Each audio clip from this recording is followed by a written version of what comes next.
The Star Wars galaxy spent 25,000 years building the most advanced civilization in history.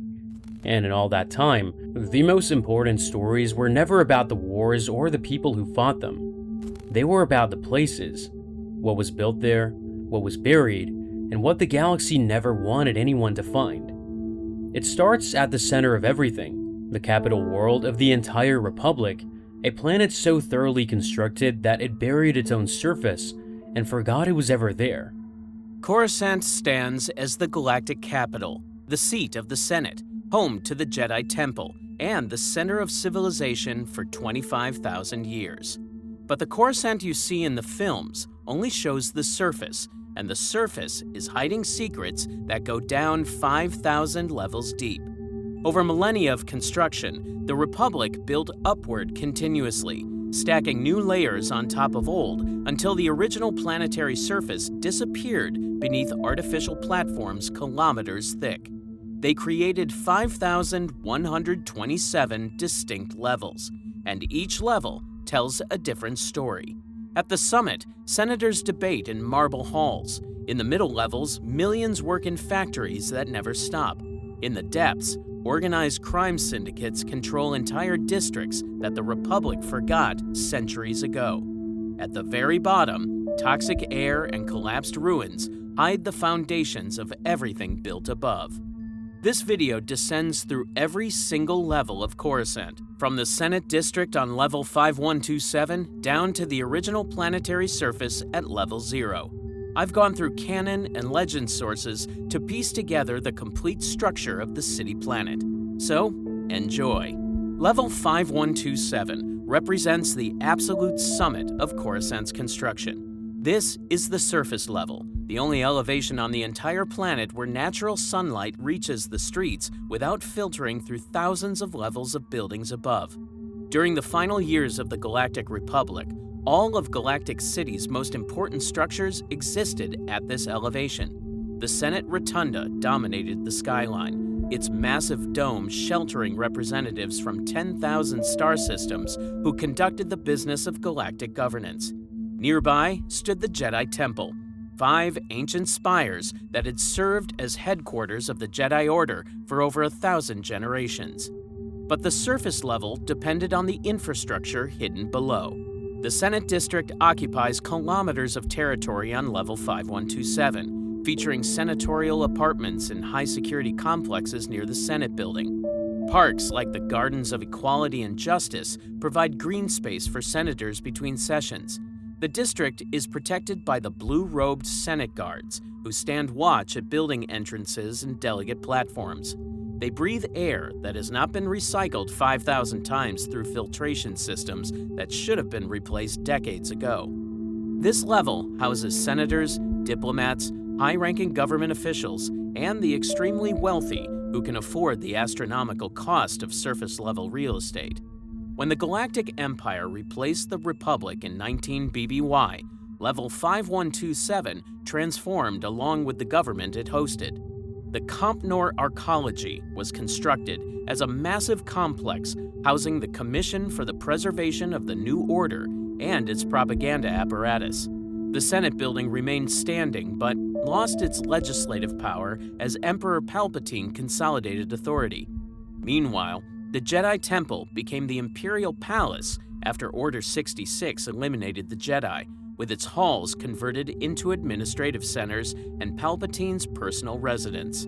The surface level maintained its social functions throughout the Imperial era. Wealthy residents continued hosting events in penthouses while diplomats negotiated treaties.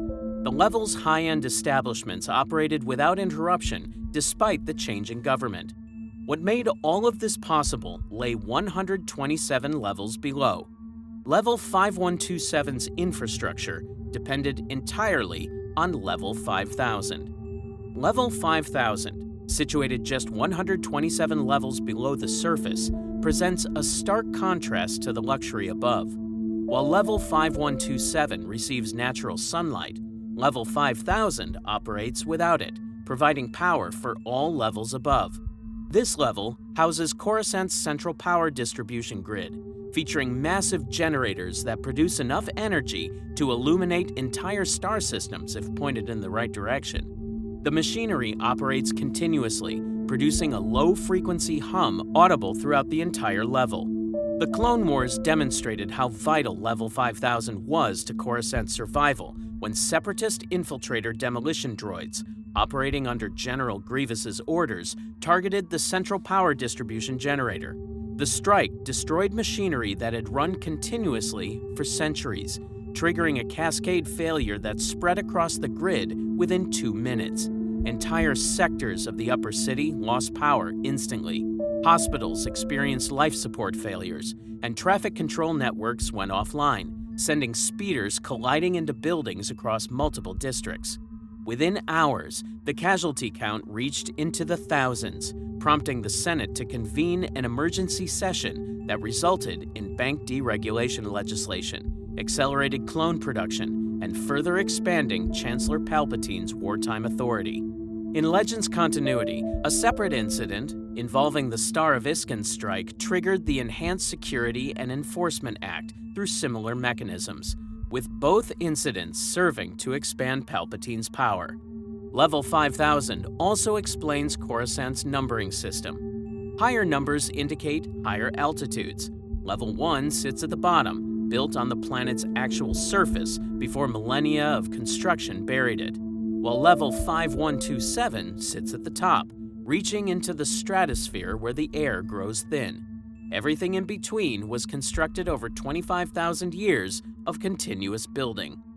Level 5000 marks a boundary between the elite districts above and what Coruscant natives call the underlevel below, which operates under different social and economic conditions than the surface. The generators here run on fusion cores that could vaporize a city block if mishandled, so thousands of technicians work in rotating shifts, monitoring power flows and preventing meltdowns. They live in utilitarian housing blocks built directly into the generator infrastructure and rarely visit the surface levels. Yet, their work determines whether billions of beings above have light, heat, and air. The mid-4000 levels reveal the industrial infrastructure that sustained the upper city. Dropping into the 4000s, we leave behind the elite residential spires and enter the upper undercity, a middle band of older industrial zones, commercial districts, and government facilities that keep the machinery of civilization moving forward. Level 4888 exemplifies this zone. Imperial-era records describe it as a manufacturing district that produced everything from droid components to military uniforms around the clock. The factories operate continuously, staffed by beings who have never seen actual daylight and never will during their entire lives. During the Clone Wars, these facilities produced equipment for the Grand Army of the Republic at a pace that would have been impossible without automation and 3-shift rotations.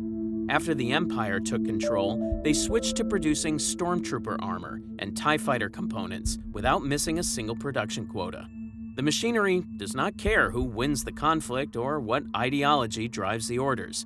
It keeps running, fed by workers who understand that stopping means losing their jobs to someone more desperate. Level 4643 appears in bureaucratic records, but little else. Mentioned in shipping manifests and transit logs, the kind of level that exists but does not matter to anyone important enough to remember it. Warehouse districts like this stretch for kilometers in every direction, storing goods that will be shipped to 1,000 worlds. Cargo speeders move through enclosed highways, hauling containers from landing bays to distribution centers, transporting products that keep the galaxy's economy flowing, while the haulers earn enough credits to avoid starvation. Small cantinas operate in alcoves between warehouses, serving shift workers, while families live in compact apartments carved into old factory buildings. The numbering system reveals something crucial about Coruscant's structure. Level 3204, known as the Alderaanian District, demonstrates how mid-levels functioned during the Republic's height.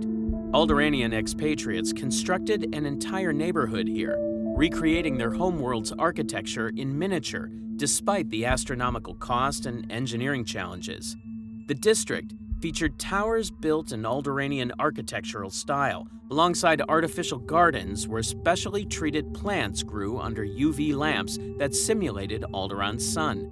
The district thrived for centuries, hosting diplomats and artists who wanted a taste of their homeworld without leaving the capital. Then, the Death Star destroyed Alderaan in 0 BBY, and the district transformed overnight into a memorial, a ghost neighborhood where survivors gathered to mourn a homeworld they could never see again. The Empire sealed off the district temporarily, claiming it required investigation, but the real concern was the grief and rage building in the streets. Eventually, the district reopened, but it was never the same. The gardens fell into disrepair, and the buildings stood empty. After the Empire's fall, the fate of Level 3204 remains undocumented in official records. Below 3000, Coruscant's entertainment districts begin. These levels sprawl across kilometers, offering gambling, clubs, and various legal and illegal experiences. Holographic billboards tower 5 stories high, advertising shows and establishments, and the streets operate continuously since no natural day-night cycle exists this far from the surface. But not everyone who entered these entertainment districts came looking for pleasure. The Uskrew Entertainment District on the upper end of this zone became notable during the Republic's final days. Jedi sometimes walked these crowded streets, pursuing bounty hunters or tracking separatist agents through masses of pleasure seekers who did not want to know about galactic politics. Anakin Skywalker chased the shapeshifter Zam Wesell through Uskrew's airways in 22 BBY during the final days of the Republic before the Clone Wars began, dodging traffic while she fled toward the Outlander Club and whatever safety she thought waited there. When he finally caught her in an alley behind a cantina, she fell, attempting to reveal warnings about a plot bigger than anyone imagined. The Outlander Club deserves special mention in any discussion of Coruscant's entertainment culture. This massive establishment sprawled across multiple sublevels, offering gambling, drinks, and end sticks to anyone with credits to spend and discretion to forget what they saw. Inside, a dozen species mingled in the main room while music played continuously. The crowd mixed in ways that would be impossible on the surface. Laborers spending their week's wages, senators slumming for thrills they could not find in legal establishments, smugglers making deals that would never appear in official records, and Jedi hunting leads that might prevent the next crisis. Contraband changed hands in dark corners away from the main floor, while beings exchanged information for payment, understanding that information held more value than gold when used properly. In Attack of the Clones, Obi-Wan Kenobi used a Jedi mind trick on end-stick dealer Ilan Selsabagno here. According to supplementary material, Selsabagno did rethink his life afterward, opening a legitimate fruit business. Further down in the entertainment districts, the Outlander Club was just one establishment among thousands competing for attention. The galaxy's Opera House sat in the district's heart, hosting performances that drew audiences from across the galaxy. The entertainment districts also contained Coruscant's underworld justice system. Level 2623 presents another face of Coruscant that the tourism holovids never mention: justice, underworld style. This level houses detention facilities, prisons built into the city's skeleton, where beings who break the law are stored until someone decides what to do with them. When security forces arrest someone in the lower levels, they do not haul them all the way up to the surface for processing. Too much trouble, too much risk of escape, too much paperwork explaining why a prisoner slipped away during transport. Instead, they place offenders in detention blocks like the one on level 2623, where cells are carved into solid duracrete, and the only light comes from force fields securing the cells. During the High Republic era, over 300 years before the Clone Wars, authorities arrested the intoxicated Toydarian on level 1392 for disturbing the peace. They dragged him down to a detention block on level 2623 to sober up and contemplate his poor life choice, a journey that started 1,392 levels from the planetary core, dropped another 1,231 levels down to his cell, where he would spend the next few days regretting every decision that led to that moment. This single arrest illustrates how Coruscant handles lawbreaking at different altitudes. The upper levels receive courts, lawyers, and due process that can drag on for months, while the lower levels receive a cell on level 2623 until authorities decide the prisoner is no longer worth the trouble, then release them back onto the streets with a warning that will not stick. These detention levels serve purposes beyond simple punishment, functioning as staging areas where dangerous lawbreakers wait while investigators figure out what to do with them. Some prisoners get transferred upward for formal trials that might result in justice. Others are released due to overcrowding because authorities could not be bothered to process them properly, and some simply disappear into the system, lost in the bureaucracy of a planet with over 1 trillion inhabitants where keeping track of everyone is impossible. On Coruscant, it's easy to vanish if not important enough for anyone to remember. Level 2046 offers a glimpse of ordinary life in the mid-levels during the Empire's reign. This level housed a community of workers who kept Coruscant's systems running without ever receiving credit for their essential labor. They repaired atmospheric processors that recycled the air everyone breathed, maintained water distribution systems that delivered clean water to billions of homes above them, and cleaned waste recycling plants that no one wanted to think about, but everyone depended on daily. Despite its importance, this essential maintenance work received little recognition. A thriving market operated on level 2046 despite the challenging economic conditions, with shops selling everything from replacement parts to fresh food, though produce quality varied after being shipped through 5,000 levels of the city. One establishment, Desi's Noodles, became a local landmark by operating across multiple levels and serving cheap meals to workers, specializing in a synthetic noodle dish that cost barely a credit and provided enough calories for an 8-hour shift. But even these modest lives came under pressure as the Empire tightened its grip on every aspect of Coruscant society. Imperial officers started running protection rackets on level 2046, demanding regular payments in exchange for security services that everyone understood as threats. Stormtroopers would walk into shops, lean against counters, and casually mention that maintaining order was not free, and accidents happened to businesses that did not contribute to community safety. Many shop owners paid because they understood the alternative. Some resisted out of principle or pride. Those who resisted discovered their businesses mysteriously burned down, or their suppliers suddenly refused to deliver goods for reasons they would not explain. By the late Imperial period, level 2046 was perishing slowly from systematic exploitation. Shops closed prematurely, and families moved away seeking opportunities elsewhere, or descended to even cheaper levels where rent was affordable. The meatpacking plant that employed hundreds shut down after Imperial inspectors declared it unsanitary, despite it passing the same inspections for decades under the Republic, because the real reason was simpler and more corrupt. The plant owner refused to pay bribes to officials who controlled the inspection process. This pattern of Imperial extortion repeated across thousands of levels throughout the Empire's reign, systematically suppressing local businesses and communities.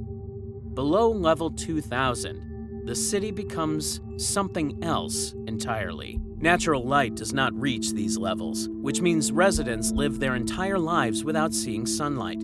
The air is stale, recycled through ancient filtration systems so many times that it carries a metallic taste, while buildings press together, leaving only narrow passages for streets.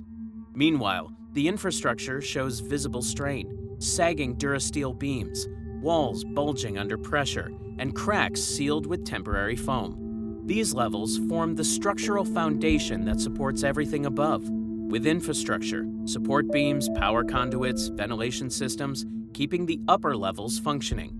Yet law enforcement rarely patrols these areas. They come in armored convoys when they absolutely have to, when a situation on a lower level threatens to spread upward where important people might notice. Then leave as fast as possible because every moment spent down here is a moment where something might go wrong. The gangs understand this dynamic and control these levels through force. Their territorial control operates openly without any pretense of legitimacy. Level 1782 earned its reputation as an endless junkyard, a place where Coruscant dumps its mistakes and broken things. Crashed speeders pile in heaps 5 stories high, their twisted metal frames forming unstable piles of debris that shift without warning, while broken droids rust in scattered pieces with their valuable parts scavenged by whomever arrived first.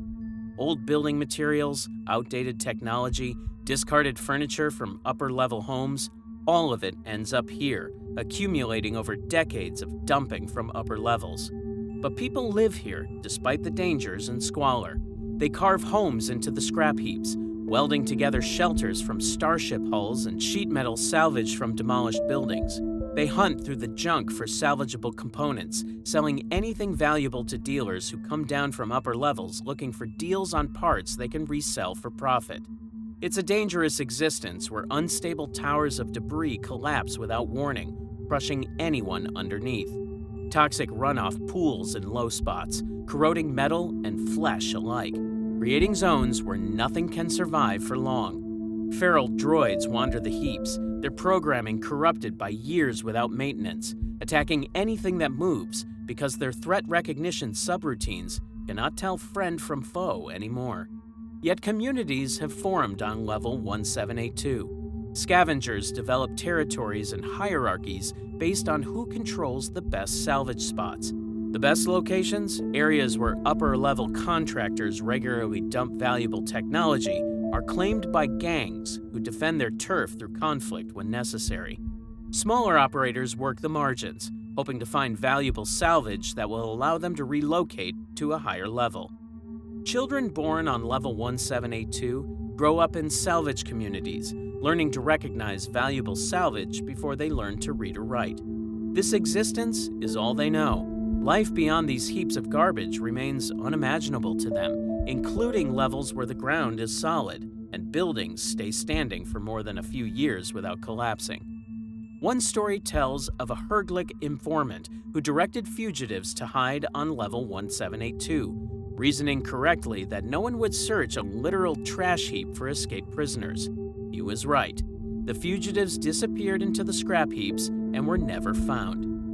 Moving deeper into the Underworld, the levels reveal how far the Republic's control had truly slipped. Level 1671 sits 3,456 levels from the surface, roughly 2/3 of the way down through Coruscant's urban crust.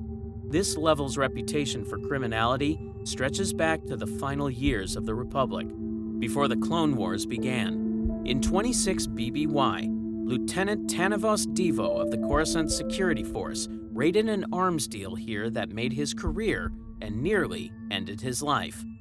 The target was Zodu Onglo, a Padawan gunrunner with connections across the Underworld and enough cunning to have avoided capture for years.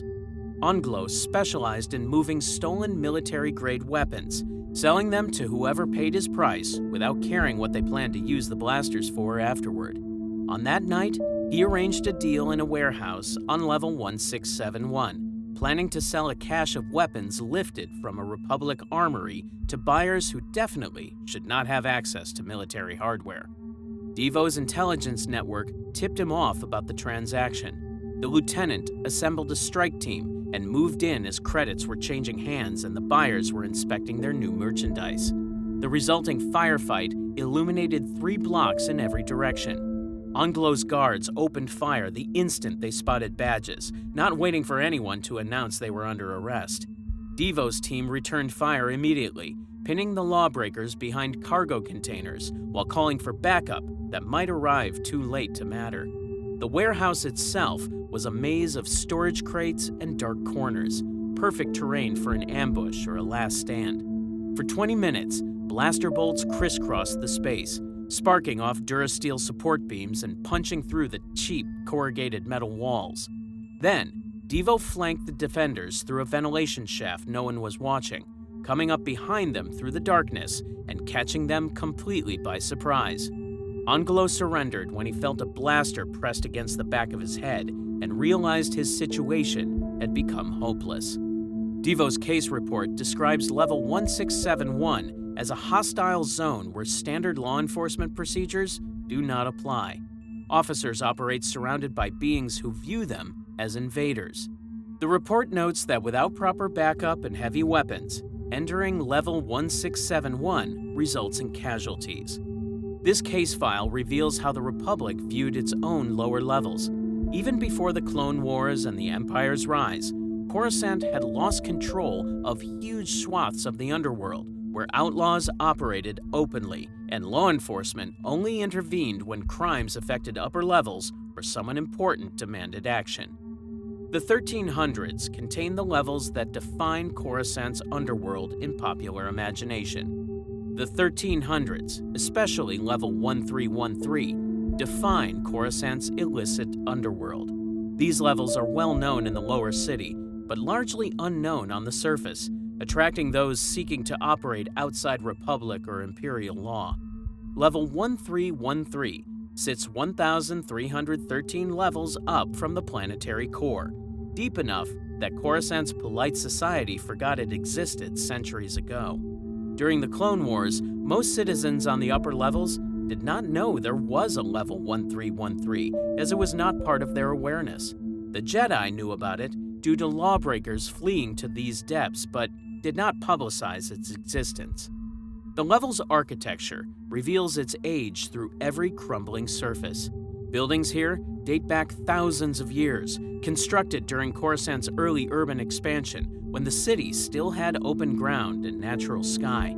Structures that were never meant to be buried under 5,000 levels of newer construction, but were instead streets and buildings originally constructed on the surface before being buried. But the city built upward continuously, leaving these old districts in permanent darkness.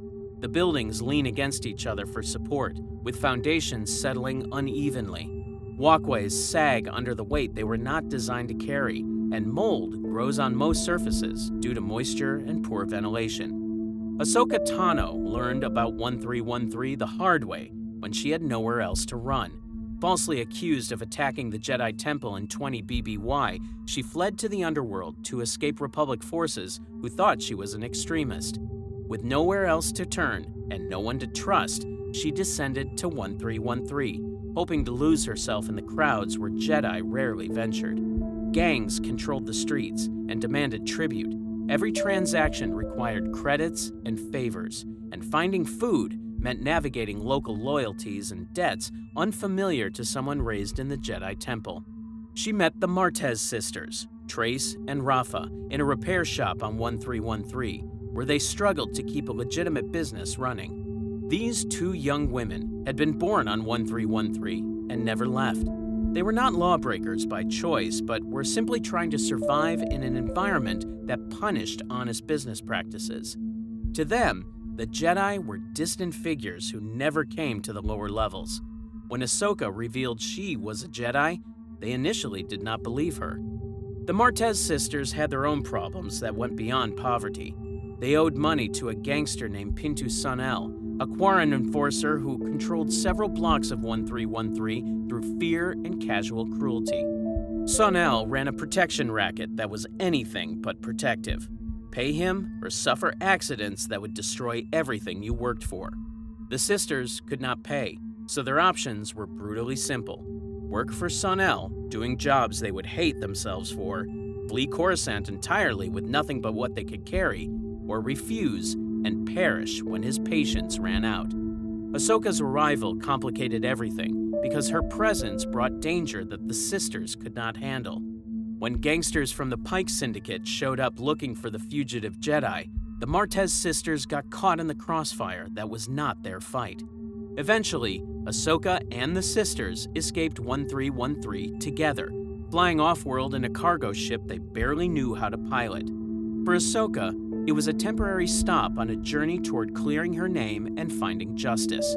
For Trace and Rafa, it was freedom from a life they had been born into and never escaped through any legitimate path. Most beings on 1313 spend their entire lives there without ever reaching the surface levels.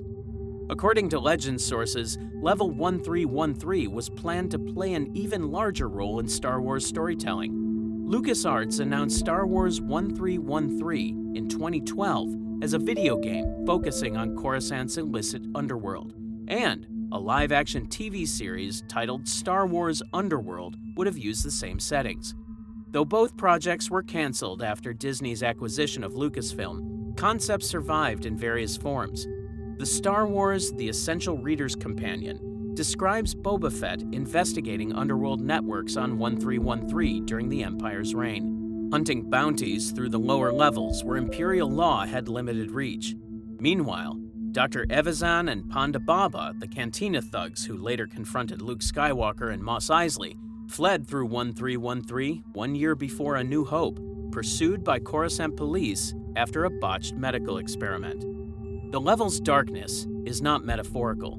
Broken lighting systems leave entire blocks in shadow, lit only by neon signs advertising clubs, cantinas, and less legal enterprises, while moisture drips constantly from overhead pipes, pooling in low spots, and growing fungus that clings to every surface it touches.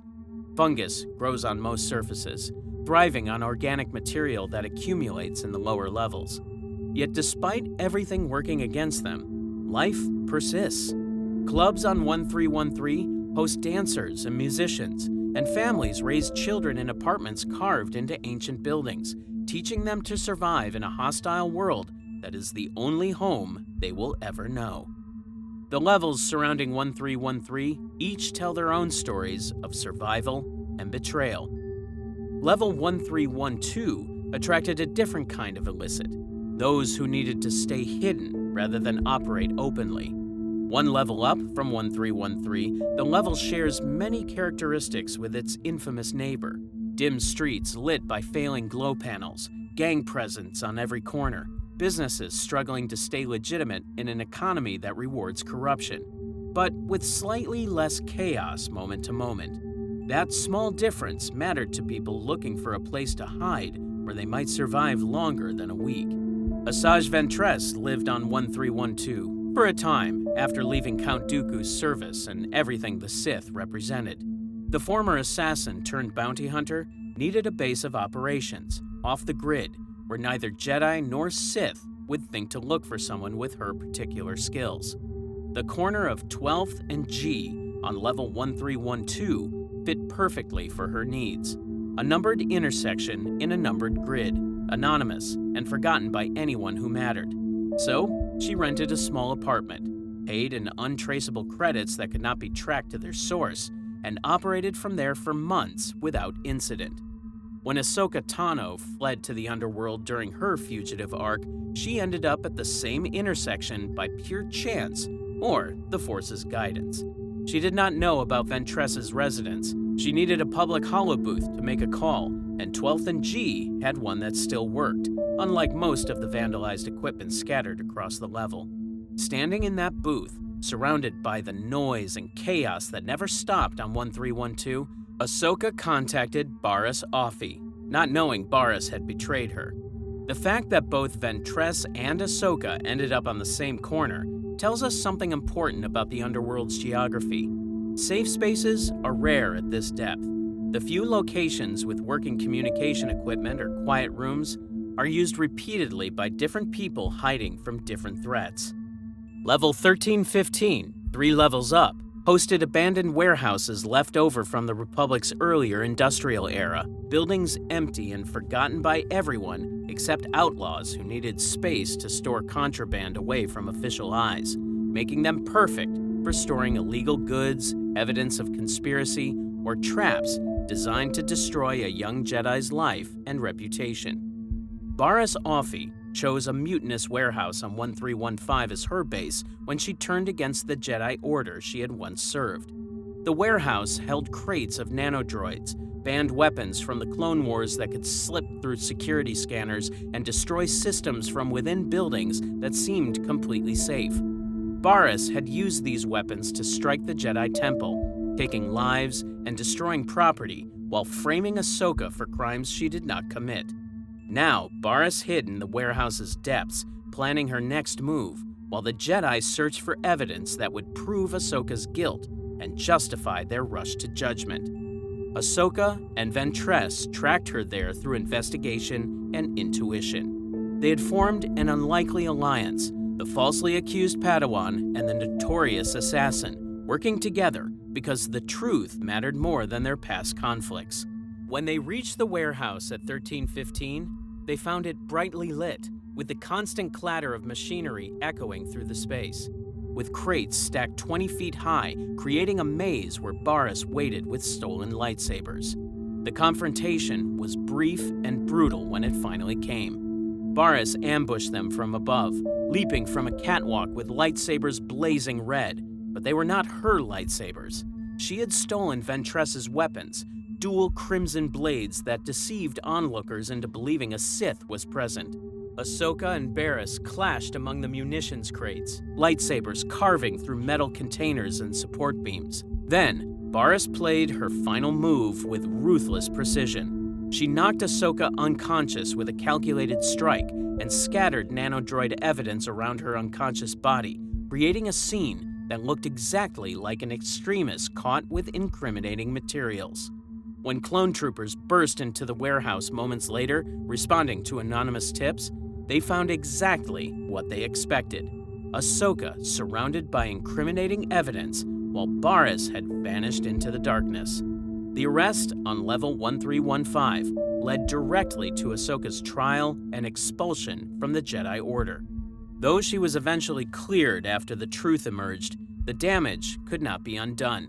She left the Jedi Order, and the events leading to her departure began in an abandoned warehouse on level 1315. Level 1315 remained active in Imperial records long after the Clone Wars ended.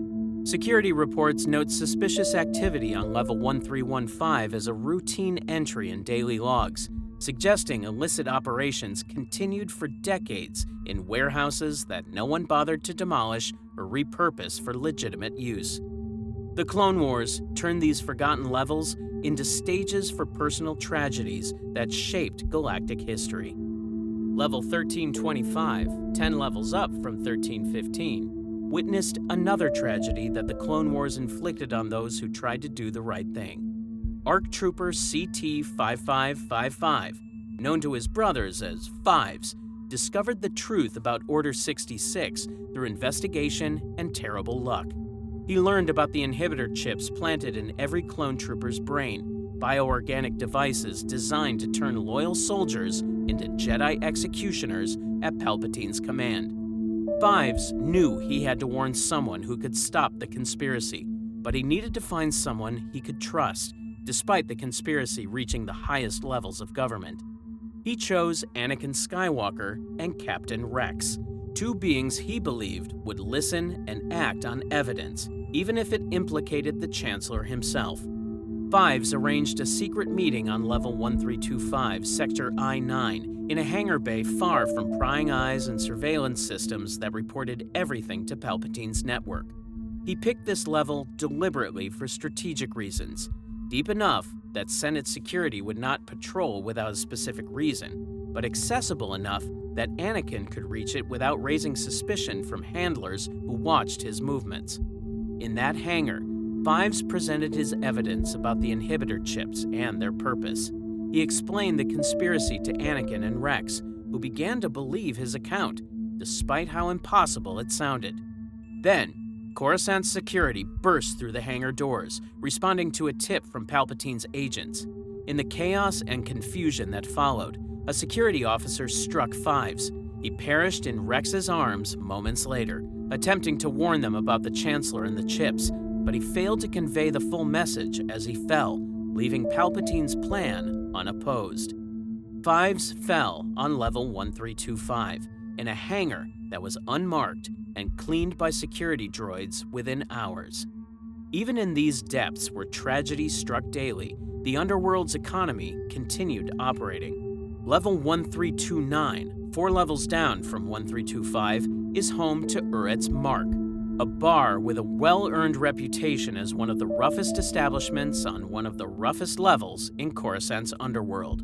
That is a claim on a planet where thousands of levels compete for the title of roughest, but Uret's Mark earned every word through consistent service to the galaxy's underworld element and those who hunted them. During the Age of the Empire, Han Solo and Chewbacca spent a week on level 1329 looking for work that would pay better than their usual smuggling runs. They had arrived on Coruscant hoping to score a lucrative cargo job through connections in the trade guilds, but legitimate opportunities were scarce for known smugglers whose reputations preceded them. So, they descended to the Underworld, where nobody asked questions and deals were sealed with handshakes backed by the implicit threat of conflict if anyone broke their word. Uret's Mark became their base of operations during that week, a place to drink cheap ale, eat cheaper food, and wait for the right job to materialize from the stream of outlaws passing through. The bar served fried Nerf nuggets, greasy, salty, and surprisingly edible despite questionable origins. Chewbacca developed a taste for them that Han could not understand, downing plates of the fried meat between drinks of Corellian ale and watching the crowd for opportunities or threats. Han nursed his own drinks slowly, evaluating potential employers and dangers with equal caution, because in places like Uret's Mark, everyone was both. Their week on level 1329 culminated in a meeting with Alinka Alu, an imperial noblewoman who needed discreet transportation for reasons she would not explain beyond vague references to family business. Han smelled trouble immediately. He always did when jobs came with secrets and nervous clients, but he needed credits badly enough to ignore his instincts. The job went sideways exactly as he'd predicted, but that is a different story. What matters is that level 1329 facilitated connections that could not happen anywhere else in the galaxy. If Alu had tried hiring smugglers through legitimate channels, she would have been reported to Imperial intelligence within hours by informants who sold information for a steady income. But down on level 1329, in a dive bar where everyone was guilty of something, she could make her deal in relative peace. Uret's Mark also featured regular brawls that were not planned entertainment.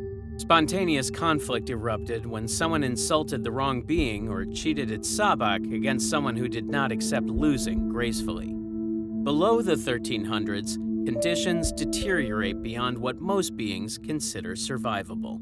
In these levels, Coruscant's conditions become significantly more hazardous. This threshold is not officially marked, but it is recognized by Underworld residents.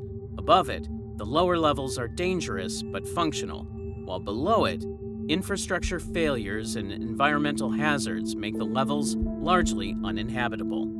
The levels down here are so old that their construction predates recorded history by thousands of years. The buildings have deteriorated into ruins that remain unstudied due to dangerous conditions, and systems fail in ways that cannot be repaired because no one remembers how they work or what they were supposed to do. The air itself becomes a hazard, growing thinner and more toxic with each level descended, which is why official records list these levels as uninhabitable due to toxic air, structural instability, and other environmental hazards. Yet legends persist about what exists in the deepest levels. Spacers tell stories around cantina tables about mutant creatures lurking in the perpetual darkness below level 100, while urban explorers share rumors of lost treasures buried in collapsed buildings where no one has walked for 10,000 years. Conspiracy theorists insist that secret Imperial facilities operated in these depths, conducting experiments that could not be allowed on the surface world, where witnesses might ask inconvenient questions. Some of these stories have a basis in fact, though verification is difficult without expeditions into hazardous areas. Most citizens believe they know where Coruscant City ends. They are wrong. Level 5 represents the official floor of habitable Coruscant in most citizens' understanding. Most upper-level residents believe it is the lowest accessible level, and most people never think about the question because they live their entire lives between levels 1000 and 5127, never considering what lies beneath their feet or why it matters. Princess Leia Organa believed level 5 was the bottom, until her friend Amilyn Holdo corrected her during one of their youthful adventures.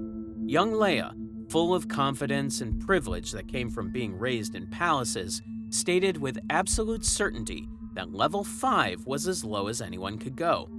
Holdo challenged the assumption, asking where that information came from. Leia's answer, that everyone knew it, revealed the limits of common knowledge even among the galaxy's educated elite. Everyone was wrong about something basic because they had never questioned what they were told, and Holdo delighted in proving it. Level 5 is characterized by deteriorating infrastructure and minimal services. The buildings are utilitarian blocks built during Coruscant's first major expansion thousands of years ago, designed for function over form. They are solid durasteel and duraplast construction, built to last for centuries, and they have succeeded far beyond their creators' expectations. People live here out of necessity rather than choice, scraping by in the cheapest housing on the entire planet. The level attracts the desperately poor and those hiding from debts or warrants that would catch up with them on higher levels, where records are checked more carefully. Basic services exist on level 5, but they are unreliable in ways that cost lives when systems fail. Water comes from pipes that should have been replaced centuries ago. Power arrives through junction boxes that spark whenever demand exceeds capacity. And air processing works most of the time, which means sometimes it does not, and residents wake up gasping because the recyclers broke down during the night. Outages happen regularly enough that residents keep emergency supplies and backup plans, knowing they might go days without services that upper-level citizens take completely for granted. The population of level 5 lives one level above level 4, which is officially forbidden, and 2 levels above level 3, which is sealed entirely. The levels below level 5 exist in official records only as warnings and restricted zones.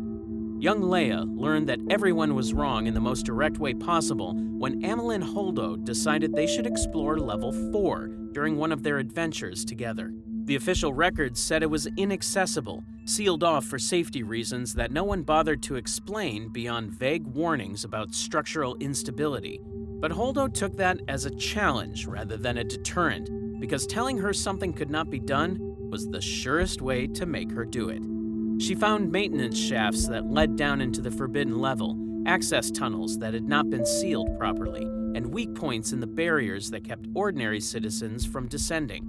With Leia in tow, reluctant but curious despite her better judgment, Holdo descended into level 4, carrying nothing but a flashlight and determination to prove something everyone knew was wrong.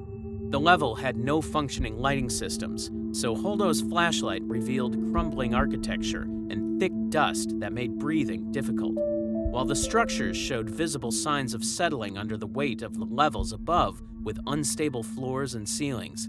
Despite the hazards, Holdo searched for the museum she had heard about that supposedly contained artifacts from Coruscant's earliest history.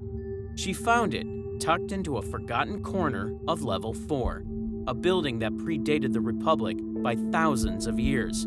It had been a museum once, hosting artifacts from Coruscant's early history when the planet still had oceans and forests and species that were not human. Now, it stood abandoned and sealed for centuries. Display cases held objects that no one alive remembered the purpose of anymore, while sculptures depicted species that might be extinct or might have evolved into something else.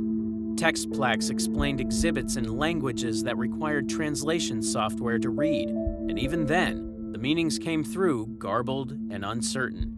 Holdo and Leia explored the museum's halls, which contained artifacts from civilizations that predated the Republic.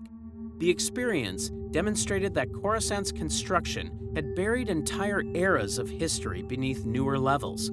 Levels 2 and 3 remained sealed not just for safety, but for secrets the Empire wanted buried. Below level 4 lie levels 3 and 2, officially sealed and designated as completely inaccessible to anyone without special authorization, which is almost impossible to obtain. Security barriers block every known entrance with redundant systems, while droids patrol the few maintenance shafts that descend this far, programmed to turn back anyone who tries to enter and report their attempt to authorities. The official reason given in public records is safety. These levels are structurally unsound, prone to collapse, filled with toxic gases that are fatal within minutes, and devoid of anything worth salvaging. The unofficial reason that circulates in conspiracy theories is much darker. The Empire did not want anyone discovering what was down there. Unverified rumors describe secret facilities on levels 2 and 3 that operated during the Imperial era. Scientific installations where forbidden experiments took place away from oversight committees, detention centers for political prisoners who were too dangerous to execute but too important to release, and archives containing records the Empire wanted destroyed but could not bring itself to delete because information might become useful again. Whether these rumors contain any truth, or whether they are paranoid fantasies, is impossible to verify without breaching the barriers, and no one who has tried has come back with evidence that settles the question. Some beings did enter, despite the barriers and warnings. Urban explorers and treasure hunters risked everything to descend into the sealed zone, driven by curiosity or greed, or the belief that things forbidden must contain something valuable. A few returned with tales of empty corridors and collapsed structures. Nothing exciting, nothing worth the risk they had taken, while others returned disoriented, unable to clearly describe what they had encountered. Some never returned at all and were reported missing, with Coruscant security investigations finding no leads and the cases being filed as lost to unknown causes. The actual conditions on levels 2 and 3 likely consist of collapsed buildings, toxic leaks, industrial runoff, and possibly feral creatures adapted to the darkness. The lack of verified information has allowed speculation to persist. At the very bottom lies the foundation upon which 25,000 years of civilization were built. Level 1 was the first artificial platform ever built on Coruscant, and now it would end anyone who tried to breathe its air. Constructed over 100,000 years ago, when the planet still had open ground, natural sky, and species living without needing to recycle their air through filtration systems, early settlers, whose names are lost to time, built this level as the foundation for everything that would come after, making decisions that would shape galactic civilization in ways they could never have predicted. They laid down durasteel beams kilometers long and poured duraplast foundations strong enough to support entire city blocks, creating a platform that could hold buildings, streets, and populations measured in millions without collapsing under its own weight. Construction continued upward for 100,000 years as the population grew and available surface area filled. By the time of the Galactic Republic, construction had buried Level 1 under 5,126 additional levels of construction. No natural light reached it anymore, and no fresh air circulated through its ancient corridors. The structures that made up Level 1 had endured for millennia beyond their design parameters, held together by construction methods that are no longer fully understood. Most had collapsed eventually, or been deliberately demolished to make room for supports needed by the levels above. What remained was a wasteland of ancient ruins, more archaeological site than functioning city, preserved only because removing it was more trouble than leaving it alone. The official designation for Level 1 in modern records is uninhabitable, and this time there is no ambiguity about what that means. Multiple surveys over the centuries confirmed that oxygen levels are insufficient to support most forms of life, with the air being a toxic mixture of chemicals leached from decaying construction materials and industrial waste that filtered down over 100,000 years of urban existence. Radiation levels exceeded safe limits because of ancient power systems that were never properly decommissioned, making exploration dangerous even with full environmental suits. Without protection, exposure proves fatal within minutes. Yet Level 1 fascinates scholars who study Coruscant's transformation from planet to ecumenopolis. It represents the beginning of the project covering an entire world and cities, and in the ruins are clues to who the original builders were and why they started this process that consumed everything natural. Beneath Level 1 lies Coruscant's original planetary surface. Level 0 is exactly what the name suggests, the ground level of Coruscant, the planet's original surface, now buried beyond any reasonable hope of reaching it again. This is the original planetary surface where life first evolved billions of years ago. Ancient oceans, shores, and mountains once existed here before construction filled and leveled them. All natural features have been erased, and only archaeological surveys and deep core samples can verify that they ever existed. According to fragmentary records from early surveys, Level 0 receives no illumination from above through 5,000 levels of construction. The only light sources are bioluminescent fungi and chemical reactions in pools of toxic waste, while the temperature remains cold due to the absence of sunlight and the thermal properties of rock that has not been warmed in over 100,000 years. Water exists only as seepage through cracks, contaminated with heavy metals and pollutants. The environment is classified as actively hostile to life.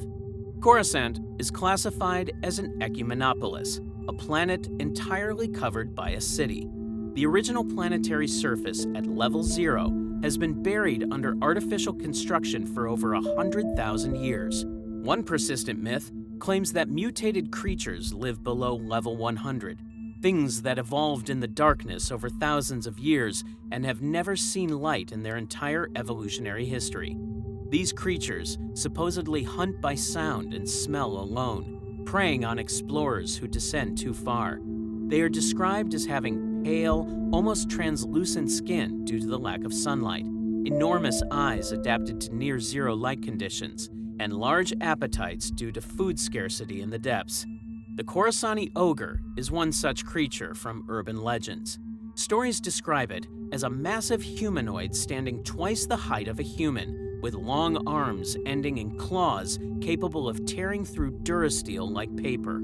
It supposedly lives around Level 50, emerging from collapsed sections to hunt anything that moves, and multiple sightings have been reported over the centuries by people who survived encounters and lived to file reports, though none have been confirmed by official investigations.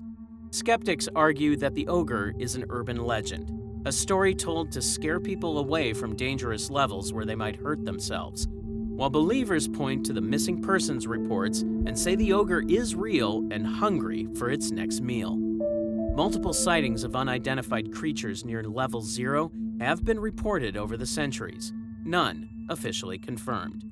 Other stories speak of failed experiments escaping from Imperial research facilities and breeding in the darkness below. Genetically modified creatures designed as weapons or bioweapons that broke containment and fled into the depths when their handlers lost control. These creatures supposedly breed in the ruins of Level 1, creating populations of mutants that hunt in the ruins. Whether any of this is true is impossible to verify without mounting expeditions into areas where survival is not guaranteed and rescue is not possible. Perhaps the most disturbing legend involves rogue AI operating in the deepest levels. According to this story, ancient droids from Coruscant's early history still function down there, running on power cells that should have fallen millennia ago, but keep working through processes no one understands. We have descended from Level 5127 to Level 0, covering the full vertical span of Coruscant's construction. The journey included the Senate District and the Jedi Temple at the surface, the entertainment districts in the 3000s, the Underworld of the 1300s, and the uninhabitable depths below Level 100. Each level represents a different era of construction and function within the ecumenopolis. Coruscant's vertical expansion over 25,000 years created distinct zones, administrative and wealthy districts at the top, entertainment and commercial levels in the middle, outlaw territories at the lower levels, and uninhabitable ruins at the bottom. But not every world in this galaxy was shaped by what was built on it. Some were shaped by a single man choosing to disappear into them. The choice Yoda made after Order 66 was more calculated than most people realize.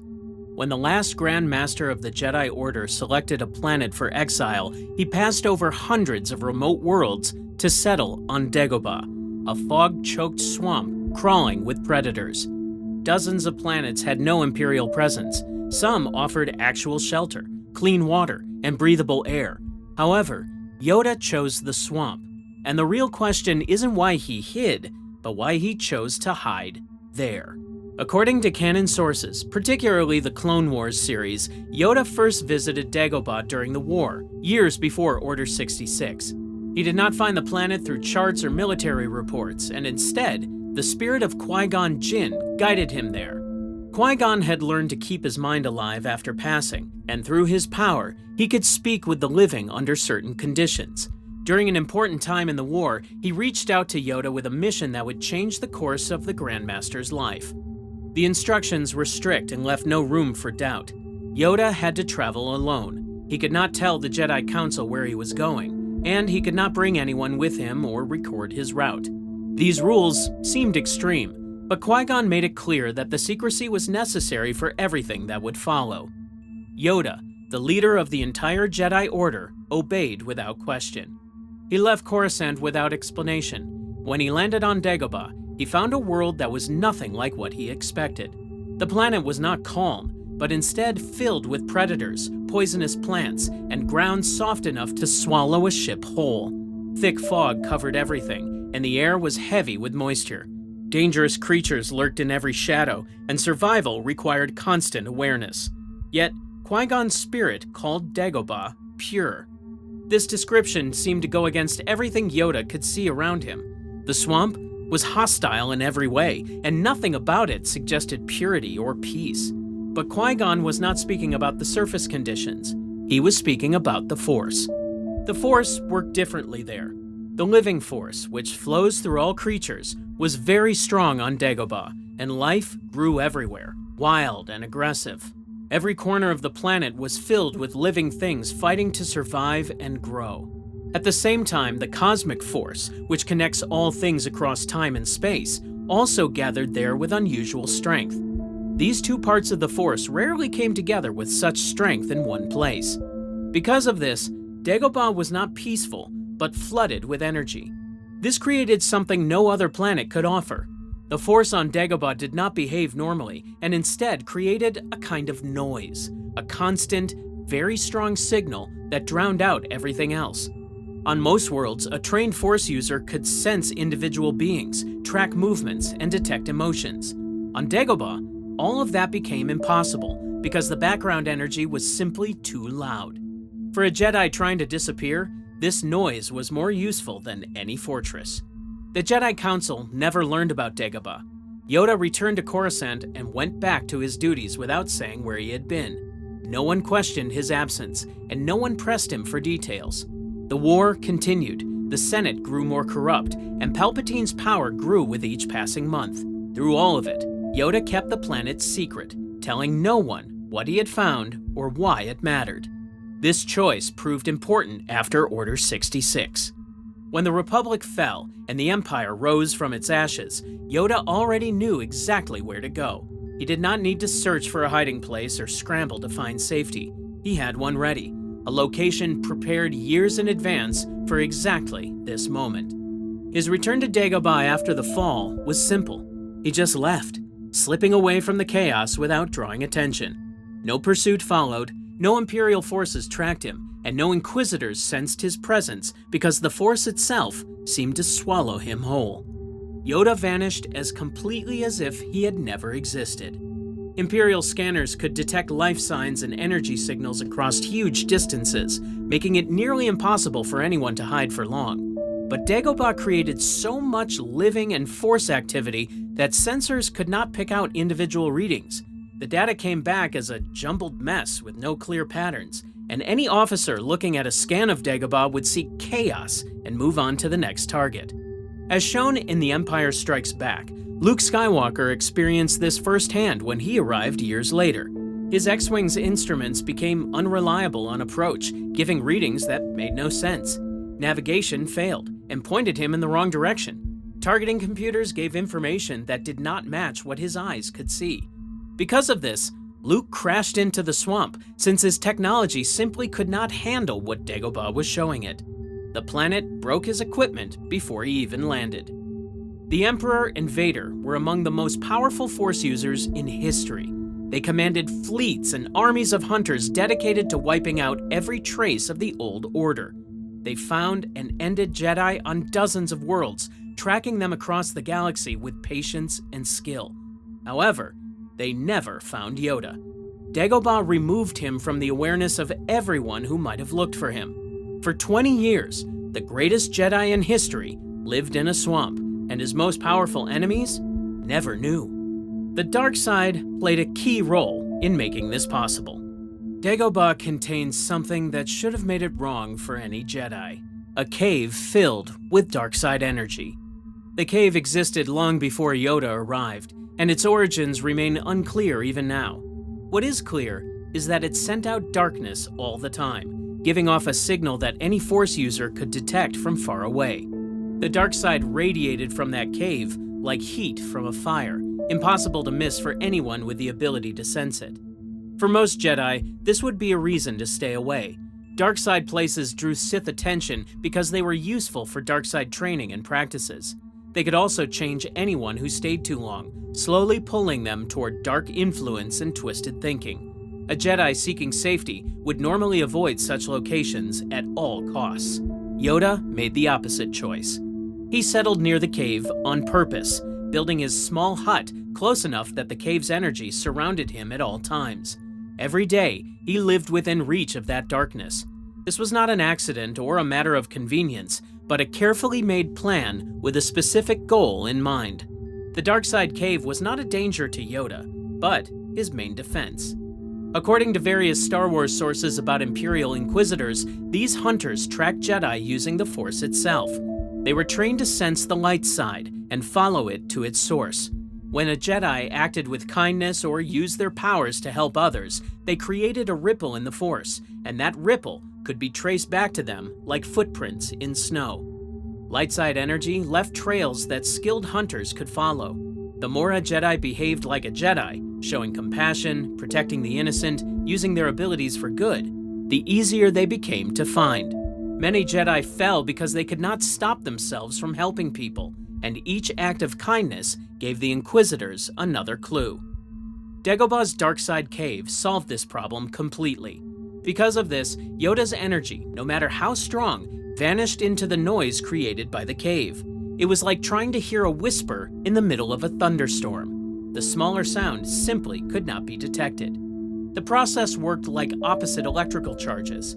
Light and dark existed in tension, with each able to cancel out the other under the right conditions. Yoda placed himself at the exact spot where his light side signal and the cave's dark side output balanced out.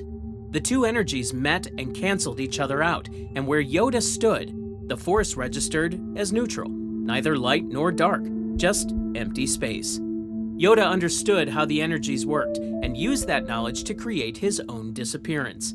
The Emperor knew about Darkside locations since he had visited many during his rise to power.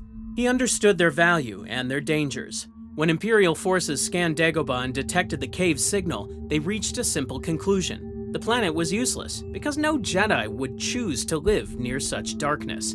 The very thing that should have attracted attention became the reason no one investigated. That belief kept Yoda's enemies away for 2 decades. The plan worked exactly as Yoda intended. However, living near the Darkside Cave for 20 years came with a cost that could not be avoided. The cave did not just send out energy, but affected everyone within range. Visions came to those who lived nearby, often showing painful truths or possible futures. Emotional pressure built over time, pushing against the mind and testing strength. These effects touched anyone who stayed close to the cave, and Yoda was no exception. For the Empire, Dagobah remained a dead end throughout their reign. Scanners showed nothing useful.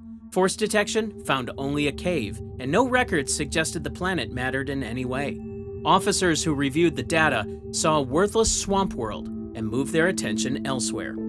The protection worked exactly as planned, but the cave demanded something else from Yoda in return, something far more personal than simple exposure to darkside energy. Dagobah was not the place where Yoda waited in comfort, but a place of constant challenge, not with enemies, but with himself. The protection the planet offered came at a cost, and that cost was paid in suffering. According to the Clone Wars series, the cave showed Yoda Order 66 before it happened, clone troopers turning on their generals, the temple burning, his students falling across dozens of worlds.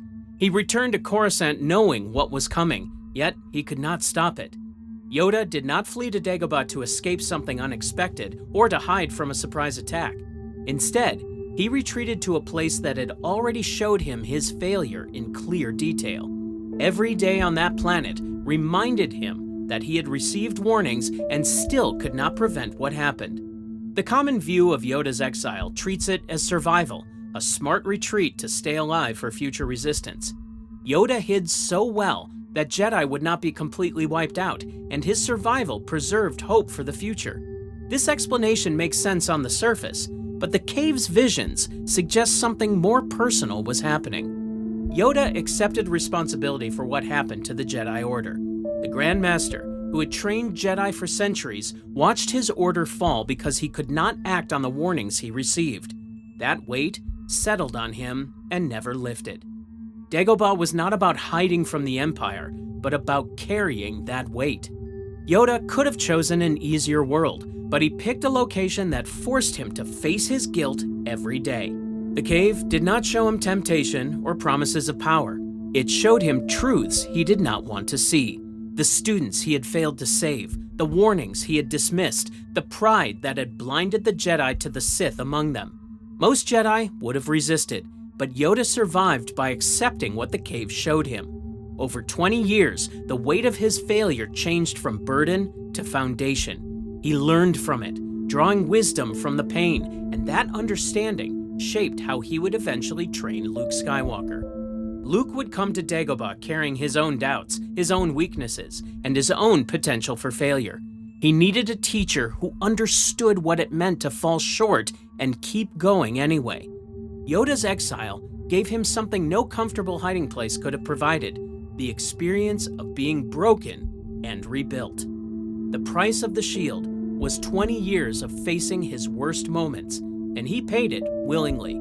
He returned to Dagobah knowing what waited for him and accepted the pain, because running to safety while pretending the failure never happened would have been its own kind of giving in. When Luke arrived years later, he faced the same cave.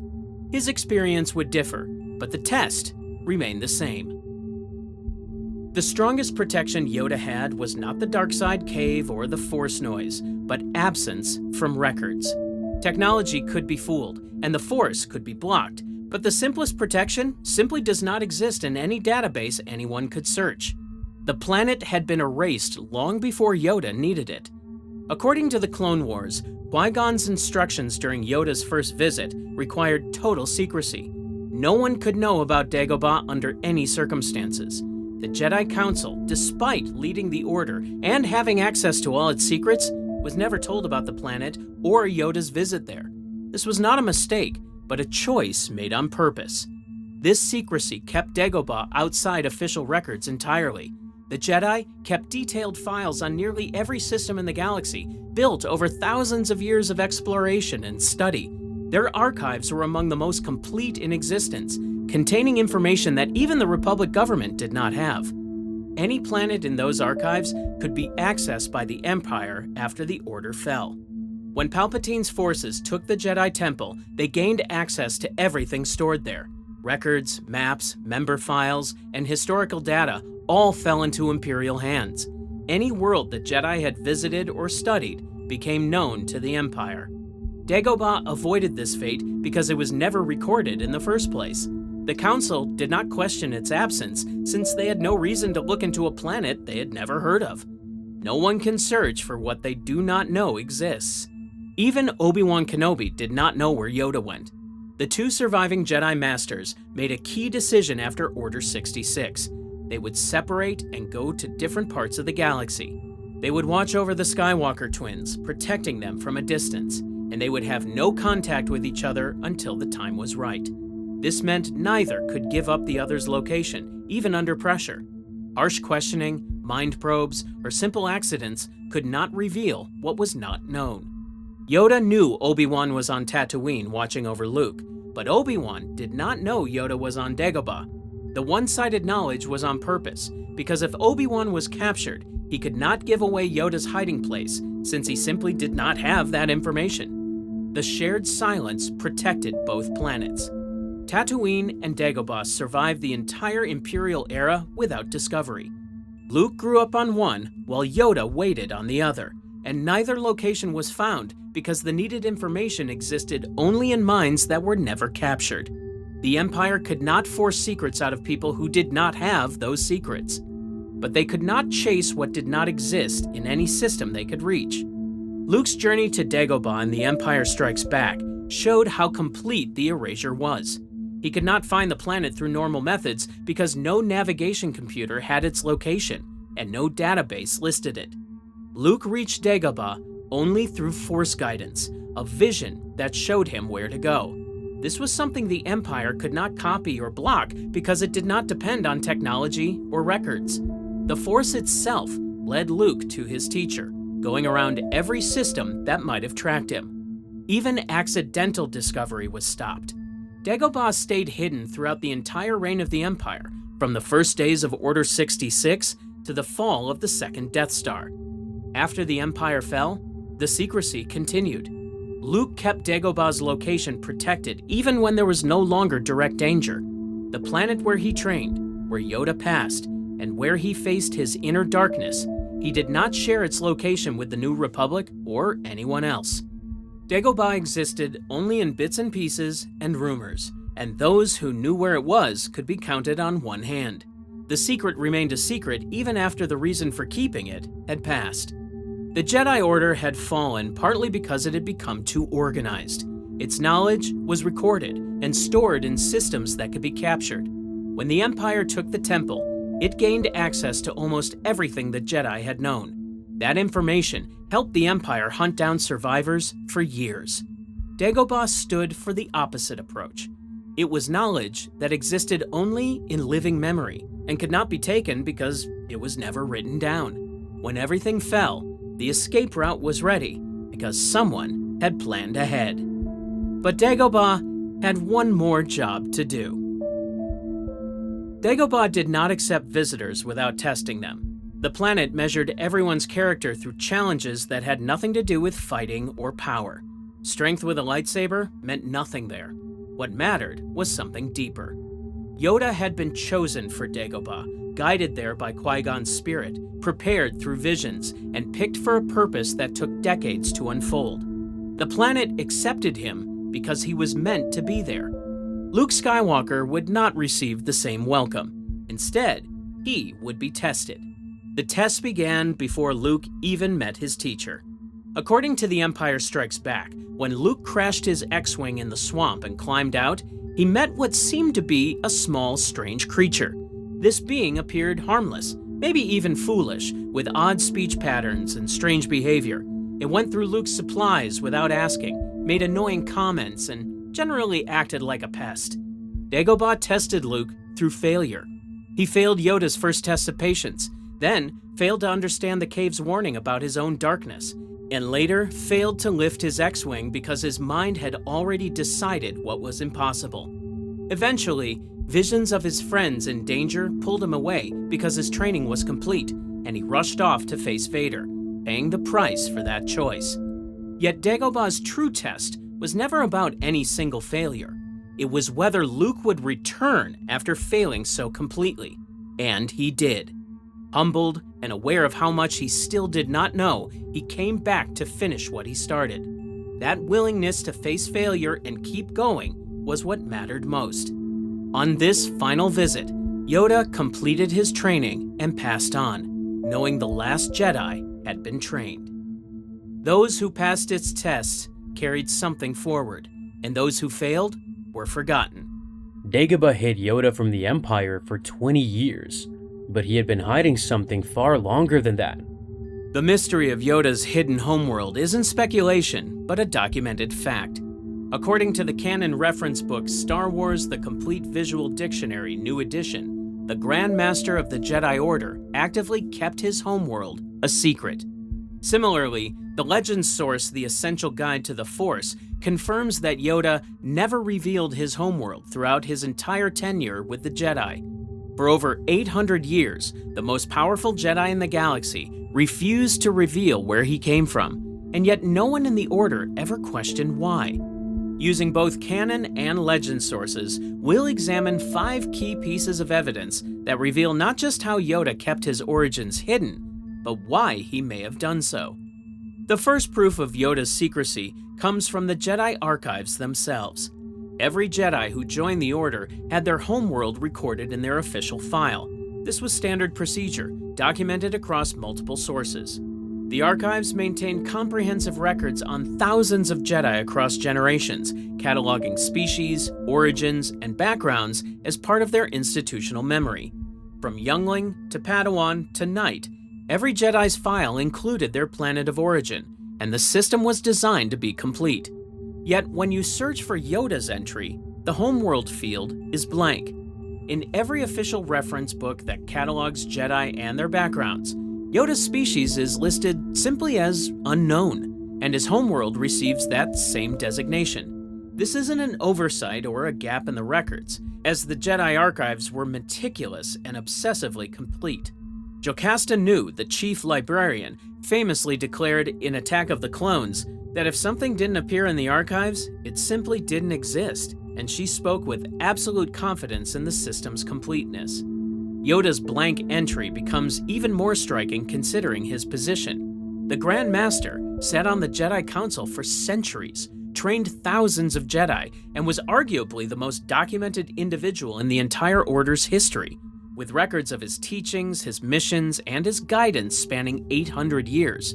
The absence of Yoda's homeworld in a system designed to record every Jedi's origins points to only one conclusion: intentional omission. Someone with the authority and access to manipulate those records ensured that information never appeared, or was quietly removed long before anyone alive would ever remember it existed. And given Yoda's position at the very top of the Jedi hierarchy, he would have had both the authority and the opportunity to make that happen. The second piece of evidence goes beyond hiding information. In Legends continuity, he actively exploited the archive's vulnerabilities for his own protection. According to Revenge of the Sith, the visual dictionary, Dagobah was among the planets erased from the Jedi archives. In Legends sources, Yoda discovered that 38 worlds had been deleted from the archive database, their entries completely scrubbed from the system. When he needed a place to hide after Order 66, when the clones turned on the Jedi and the Empire rose to power, he chose Dagobah specifically because it was a non-existent planet. The Grand Master didn't stumble onto some random swamp world by accident or flee blindly into the Outer Rim hoping to avoid detection. He selected a location that had already been scrubbed from official records, a planet that, according to Jocasta Nu's own logic, did not exist. He used the very system of institutional concealment that someone else had created for his own protection. This reveals something crucial about Yoda's understanding of secrecy. The precedent for this kind of erasure was established clearly in Attack of the Clones. When Obi-Wan searched for the ocean world Kamino, he found nothing.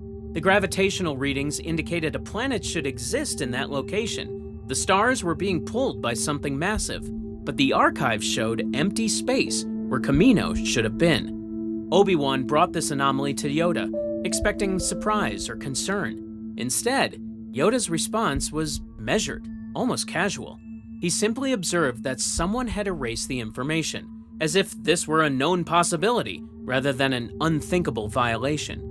His familiarity with archive tampering suggests this wasn't the first time he'd encountered it, or perhaps not the first time he'd used it himself. The implications are significant. If Yoda understood how to erase information from the archives, if he knew that planets could simply vanish from official records, then he also knew how to make his own homeworld disappear. The same techniques that Dooku used to hide Kamino could have been applied centuries earlier to hide a far more important secret. Yoda had centuries of access to the archives, the authority of the Grand Master, and relationships with every chief librarian who served during his tenure. If he wanted information to vanish, he had the means to make it happen. The question is, why would the Grand Master go to such lengths to hide where he came from? Frank Oz, who originated the role of Yoda in The Empire Strikes Back, preserved notes from the character's creation that offer a rare glimpse into his backstory. According to Oz's original 1980 production notes, Yoda came from a gentler world. That detail has never been expanded upon in any official source, as the world was never named and its location was never hinted at. But the description itself is significant. A gentler world suggests a place of peace, perhaps a civilization that chose isolation over galactic involvement, a people who preferred quiet existence over the conflicts that define most of galactic history. If Yoda's people intentionally separated themselves from galactic society, revealing their location could expose them to dangers they had spent generations avoiding. Species that could not defend themselves were often conquered, enslaved, or absorbed into larger powers. But Yoda's species wouldn't be vulnerable. They would be something far more dangerous to reveal. Valuable. The third piece of evidence comes from a pattern that spans centuries. Only 3 members of his species have ever appeared in Star Wars canon: Yoda, Yaddle, and Grogu. All 3 were connected to the Jedi Order. Yoda served as Grand Master for centuries, the highest position in the entire Jedi hierarchy. Yaddle held a seat on the High Council during the final years of the Republic. Grogu was a Temple youngling who survived Order 66 and was later discovered by Din Djarin. Every known member of this species possessed extraordinary force sensitivity, not just moderate talent or above-average potential, but extraordinary power that manifested from their earliest years. Grogu, despite being developmentally equivalent to a toddler, could lift massive creatures with the Force, heal mortal wounds, and even use abilities that full Jedi Masters struggled to perform. In The Mandalorian, he demonstrated Force powers that shocked everyone who witnessed them, from lifting a mudhorn to choking enemies to healing fatal injuries. Similarly, Yaddle was powerful enough to earn a council seat and serve alongside Yoda during the final decades of the Republic. And Yoda himself was considered the greatest Jedi of his era, possibly the greatest in the Order's entire history, capable of dueling Sith Lords and lifting starfighters with apparent ease. And not one of them has ever spoken publicly about their origins. This consistency across 3 individuals, spanning centuries, suggests either a cultural prohibition against discussing their homeworld or deliberate coordination to protect it. 3 beings, separated by hundreds of years, all maintaining the same silence about the same subject, is not a coincidence, but policy. The fourth piece of evidence of Yoda's secrecy comes from what happened when others tried to reveal information about his species. George Lucas established strict rules about Yoda's origins that extended across all Star Wars media. In a 2005 Moviephone interview, Lucas explained that he never developed a backstory for Yoda, deliberately keeping the character a mystery with no background, no species name, and no homeworld. Lucas's approach became official Lucasfilm policy and actively discouraged anyone in the expanded universe from exploring Yoda's backstory, his species, or his origins. Writers who wanted to develop stories about his background were told this territory was off limits. The most striking example involved a trading card that depicted a group of beings resembling Yoda gathered around an altar with a statue of their kind. The image showed what appeared to be a religious or cultural ritual, with 5 members of the species in various poses of reverence or meditation. One figure appeared to levitate, radiating power while the others watched. It was the first and only glimpse of Yoda's species as a society rather than isolated individuals. For a brief moment, fans might have learned something about how his people lived, what they believed, how they related to each other. Lucasfilm pulped the entire print run. The cards were recalled and destroyed before fans ever knew they existed. Whatever information that image might have revealed, whatever context it might have provided, was intentionally erased from the official record. No other species in Star Wars history has been protected with such extreme measures. Wookiees have documented homeworlds, detailed cultural histories, named leaders, and significant historical events. Twi'leks have entire story arcs devoted to their planet and their struggles. Even the most mysterious species in the galaxy have some canonical information available for fans who want to learn more. But Yoda's kind remains hidden by intentional, active enforcement. Every time someone has tried to reveal details about Yoda's origins, Lucasfilm has intervened to stop it. The fifth and final piece of evidence comes from Dave Filoni, who worked alongside Lucas for years on the Clone Wars and maintains this tradition to this day. In interviews, Filoni has stated directly that he knows backstories about Yoda's species, details that have never been revealed publicly, as Filoni has confirmed that actual information exists, including stories and context that could answer questions fans have been asking for over 4 decades. But he considers it not his story to tell. He respects Lucas's original vision for the character's mystique and refuses to break that trust, even when fans press him for answers, even when revealing those details might generate enormous interest and publicity. This is crucial because the information actually exists, as Filoni has confirmed, but it remains locked away, protected at the highest levels of Lucasfilm's creative leadership. When asked about whether fans would ever see Yoda's home planet, Filoni responded that revealing it would mean a large part of the fun goes right out the window.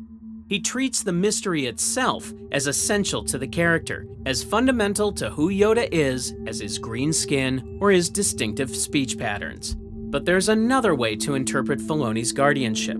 He's not just protecting a creative mystery, but honoring a deliberate choice that George Lucas made, a choice that mirrors Yoda's own behavior in the story. Just as Yoda refused to reveal his homeworld to the Jedi Council, Lucasfilm refuses to reveal it to the audience, meaning the secrecy in the real world reflects the secrecy within the fiction. Based on the evidence presented, what conclusions can we draw about why Yoda kept his homeworld secret? Yoda may have understood something that most beings in the galaxy never considered. Certain secrets need to be kept because, once revealed, they cannot be hidden again. For over 800 years, the Grand Master protected his people's location by never speaking it aloud, never writing it down, and ensuring that even the Jedi archives held no record of where he came from. He lived through the Republic's rise and fall, watched the Jedi Order grow powerful and then collapse, and witnessed the Empire hunt his fellow Jedi to extinction. Through all of it, he never once revealed his homeworld. The evidence suggests he did this not out of shame or personal preference, but out of protection. His silence protected a people who chose to remain hidden from a galaxy where Force-sensitive beings were constantly targeted for recruitment, exploitation, or elimination. Every day that Yoda refused to answer questions about his origins was another day his world remained safe from those who would exploit his people. The Grand Master understood that some knowledge is too dangerous to share, and for 8 centuries, he proved he could keep a secret. For 8 centuries, Yoda kept his silence and protected what may be one of the Jedi Order's most important secrets. Yoda kept one world secret for 8 centuries, but in this galaxy, half the map has always been blank, and the reasons go much deeper than any single choice. The most advanced civilization in galactic history spent 25,000 years exploring space and still cannot chart half the galaxy. Because the failure was never about resources or willpower. In fact, the Republic possessed thousands of exploration vessels, millions of scouts, and technology capable of crossing the entire galaxy in days, and none of it mattered. The truth is, the unknown regions and the Outer Rim remained blank on official maps for reasons that were never purely physical. Ancient disasters, technological limitations, corporate secrecy, political neglect, deadly predators, and intentional isolation all combined to make comprehensive mapping impossible. Upon exploring both Canon and Legends sources, I have found 6 key reasons that explain why half the galaxy remains unexplored. The first reason involves an ancient catastrophe that permanently broke the unknown regions. In canon continuity, specifically Timothy Zahn's novel Thrawn Ascendancy, Chaos Rising, The narrative reveals critical information about why the unknown regions remain largely unmapped. The chaos, as the Chiss call it, was not always this way. The novel explains that thousands of years ago, a series of chained supernova explosions throughout the region sent huge masses tumbling at high speeds between the stars. Some of these masses smashed into asteroids or whole worlds, while others sparked more supernovas with their near-light-speed impacts, creating a chain reaction that spread destruction across thousands of light years. Before this disaster, travel between any stars had been no more difficult than it was now to travel in the Ascendancy. But the chain reaction of exploding suns destroyed that forever.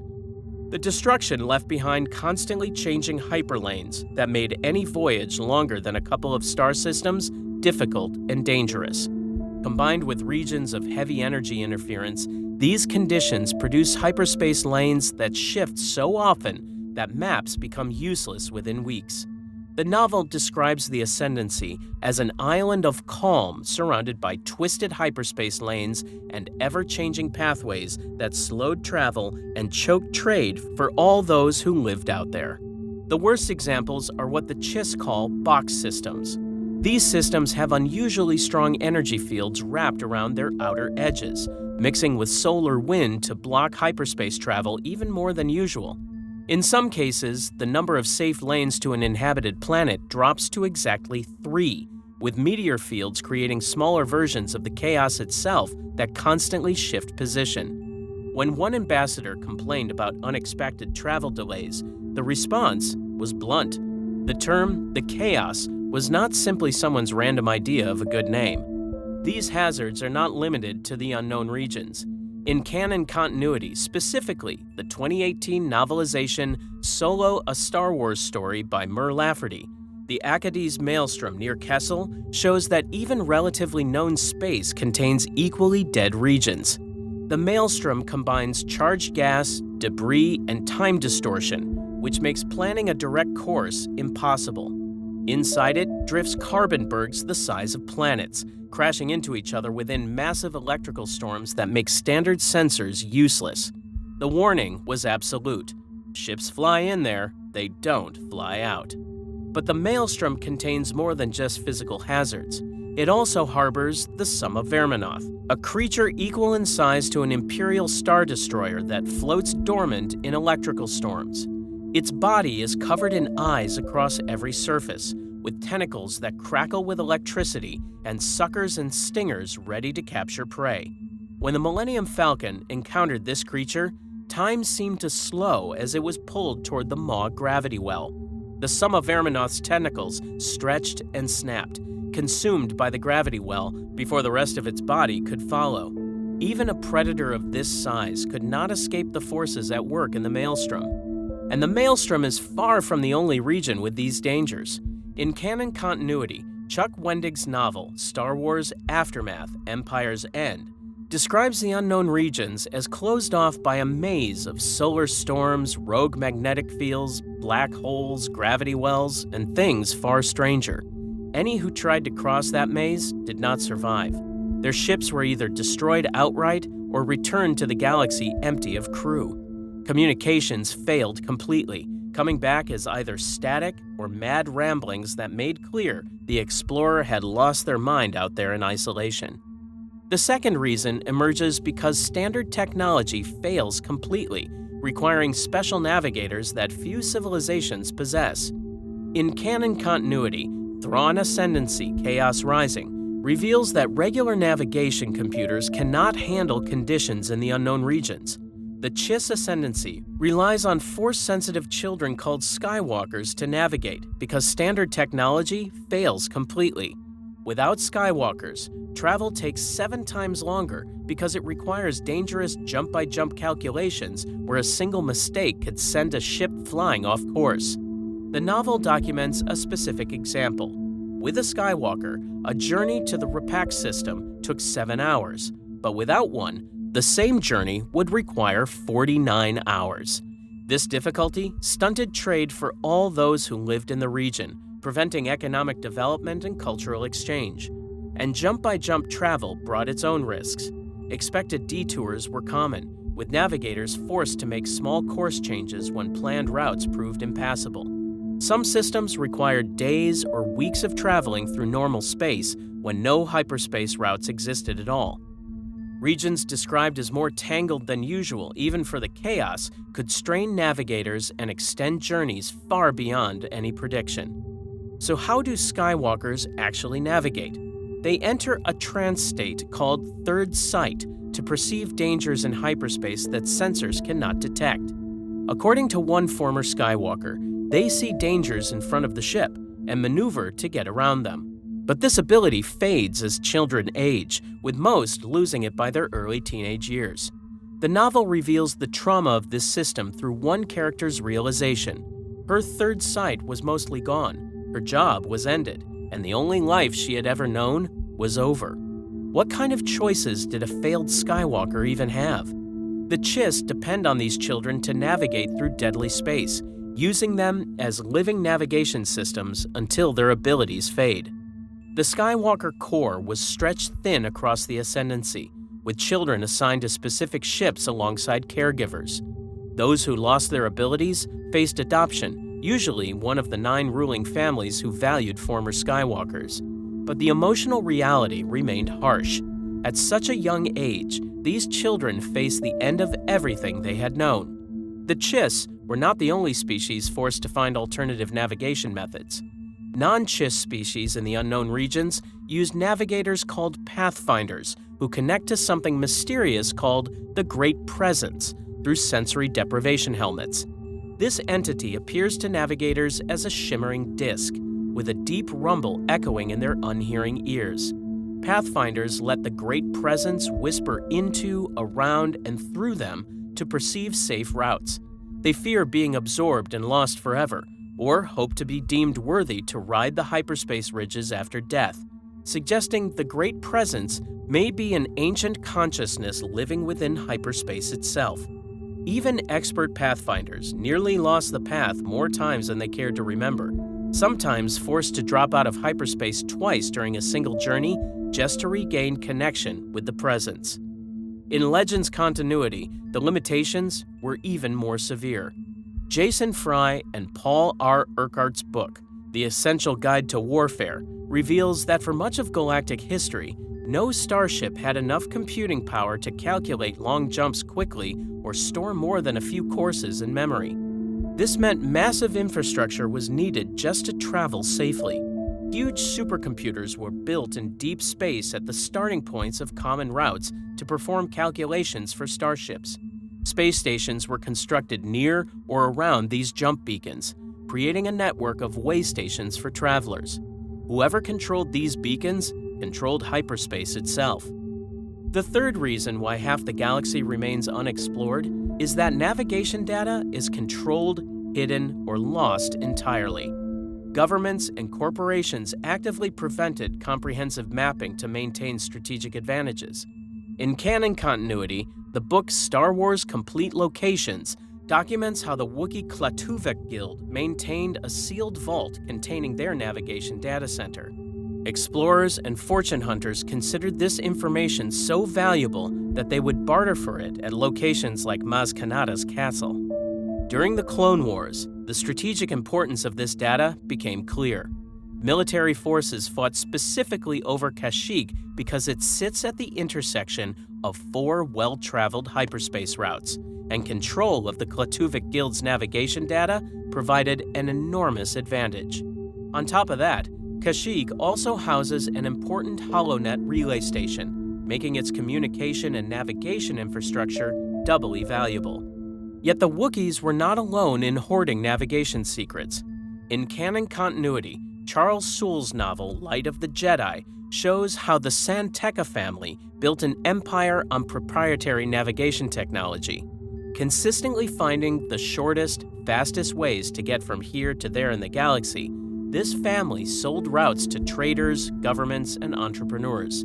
Eventually, they set up hyperspace toll lanes where navigational data could be downloaded for a fee, employing specialists who use secret algorithms to model likely hyperspace routes. What made the San Tekkas truly irreplaceable, however, was that some of their experts possessed abilities that could not be copied. Mari San Tekka could chart routes through the swirl of hyperspace that her mind was uniquely capable of seeing. No other being seemed able to do it, and no navigation droid came close. Through some mix of instinct and unconscious math that she could not explain, she found roads between the roads. As a result, when individuals like her perished, their knowledge parted with them. Similarly, the Essential Guide to Warfare, a Legends source, reveals how corporations use navigation data to control expansion. Rather than sharing navigational information, the Trade Federation and shipping corporations hoarded it to control expansion. Independent explorers could not access route data that already existed, keeping vast regions effectively unmapped, even when the physical routes were known. Wookiee Klatuvik routes were long considered the stuff of legend, kept secret for commercial advantage. Later on, Chewbacca used them profitably for smuggling and eventually passed them to Princess Leia after the Battle of Hoth. Beyond corporate secrecy, navigation data also proved vulnerable to accidental loss and calculated sabotage. According to the sourcebook, the Bureau of Ships and Services seeded Pius Dea warships with rogue navicomputer code, causing thousands of ships to be lost permanently when their navigation systems failed. A similar fate befell the Katana fleet before the Clone Wars when a hive virus drove its crews insane and the captain jumped the ships blindly into hyperspace. Even when the routes were known, they could still disappear. Without constant updates, rarely used hyperspace lanes can vanish within a few years. Pirates made this worse by towing ice asteroids into narrow hyperspace lanes through the Indrexu spiral, intentionally blocking travel. In fact, ancient navigation data was so valuable that the Empire demanded deep space exploration of the unknown regions using old routes uncovered in the captured Jedi Temple. Comprehensive galactic maps may have existed in the distant past, yet were lost over time, with fragments now scattered across archaeological sites rather than integrated into modern navigation systems. The fourth reason emerges from political decisions rather than physical barriers. Republic and imperial governments purposely limited expansion efforts, leaving vast regions unexplored because of strategic priorities and resource constraints. In canon continuity, Charles Soule's Light of the Jedi reveals how recent Republic expansion into the Outer Rim actually was during the High Republic era. Chancellor Lina So pledged to bring the Outer Rim worlds into the embrace of the Republic through ambitious outreach programs known as the Starlight Beacon. At that time, the Outer Rim sat at the border of what is known, and the Republic's reach remained limited because the region served as a haven for anyone seeking to escape its laws. To address this, the Starlight Beacon space station was being constructed specifically to extend Republic presence as a ray of hope for all to see in the far reaches of the Outer Rim. Beyond symbolism, the beacon would also serve as a communications relay that would boost transmission times in the region by a factor of 10. Chancellor So envisioned connecting the galaxy in a way it had never been connected before. She saw a galaxy where strengths shore up weaknesses, from the core to the farthest planet at the edge of the rim. Yet this vision also revealed something troubling. The Republic had failed to connect these regions despite having thousands of years to do so. In fact, the Republic's ability to function depended entirely on hyperspace infrastructure. As the novel states, if the Republic somehow lost the ability to travel through hyperspace, all of it would end. There would be no more Republic.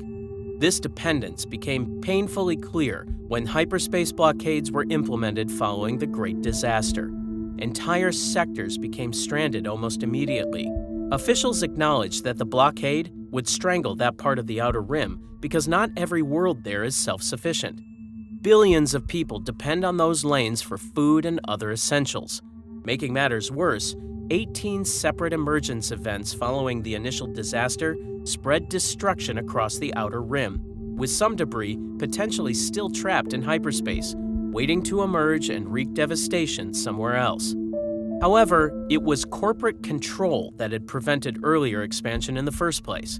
In Legends continuity, The Essential Guide to Warfare documents how megacorporations treated unexplored space as a private preserve for commercial exploitation. In frontier regions, particularly in the Outer Rim, central authority was often weak to the point of being non-existent, and abuses went unchecked. Wealthy worlds colonized new planets in the Rim with scant regard for the rights of indigenous species, while transportation monopolies choked off commerce by shutting out competitors from Rim spaceports and refusing to share navigational information. Meanwhile, military forces concentrated in the core and inner Rim, leaving the frontier neglected. Grand Moff Tarkin's mutual defense pacts with adjacent sectors to share navigational data among planetary security forces demonstrated fragmented control rather than unified authority. Because of this fragmentation, no single government possessed complete navigational data for the entire galaxy. A unified exploration authority to systematically map all reachable systems simply never existed. The fifth reason why half the galaxy remains unexplored is perhaps the most terrifying. Deadly threats lurk in unexplored space, killing anyone who enters. The unknown regions harbor civilizations and creatures that destroy explorers before they can report what they found. In canon continuity, specifically the Thrawn Ascendancy trilogy, extensive information emerges about threats operating beyond the edge of map space. Among these threats, the Grisks represent a coordinated danger potentially more devastating than direct military invasion. In the novel Lesser Evil, a single Grisk warship called Fate Spinner, classified as a Shatter-class Warmaster, could destroy an entire battle fleet in 2 hours. Military superiority at this level forces even powerful species to serve the Grisks rather than resist them. Throughout the trilogy, Grisk representatives deliver explicit threats. Entire civilizations live or perish at their pleasure. According to them, they can crush civilizations like boulders turned to fine sand, or twist their culture, lives, and very souls to do their bidding. What makes the Grisks particularly dangerous is their patience and cunning. The novel Greater Good reveals how a single Grisk agent named Jixtus planned the near-total destruction of an entire civilization in just 6 months using only 50 infiltrators. These agents, called Agbui, spread throughout the target population, methodically identifying pressure points and exploiting cultural tensions. Within 6 months, civil war consumed the planet. Gray-black clouds covered the atmosphere from fire and blast debris, and city lights across the surface went dark. Rather than attacking directly, the Grisks engineered internal conflict that caused the civilization to destroy itself while they watched from safety. For at least 20 years, the Grisks have been planning the destruction of the Chiss, adapting their strategy as new generations of leaders emerged. Jixtus himself acknowledges that 20 years ago, even 10 years ago, he would have said destruction of the Chiss ascendancy would be straightforward. However, he adapted because a new generation of military leaders had arisen who could not be trusted to walk recklessly down the well-worn paths of manipulation. Beyond the Chiss, the trilogy establishes that other nations exist throughout the chaos, all designated for conquest. Once these fall, the main galaxy becomes the next target. Perhaps most unsettling is that no one knows what the Grisks truly look like. They wear armor with self-destruct systems that activate on death to prevent their bodies from being examined.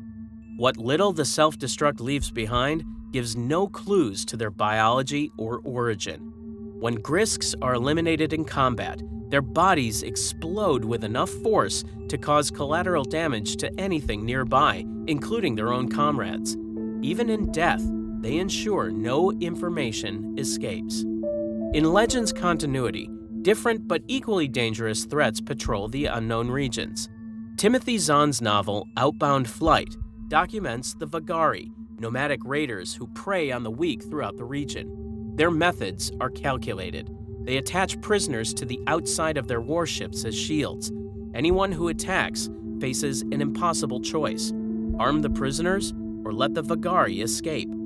Hundreds of these warships patrol the darkness between stars, using captives as frontline soldiers sent into the most dangerous situations first.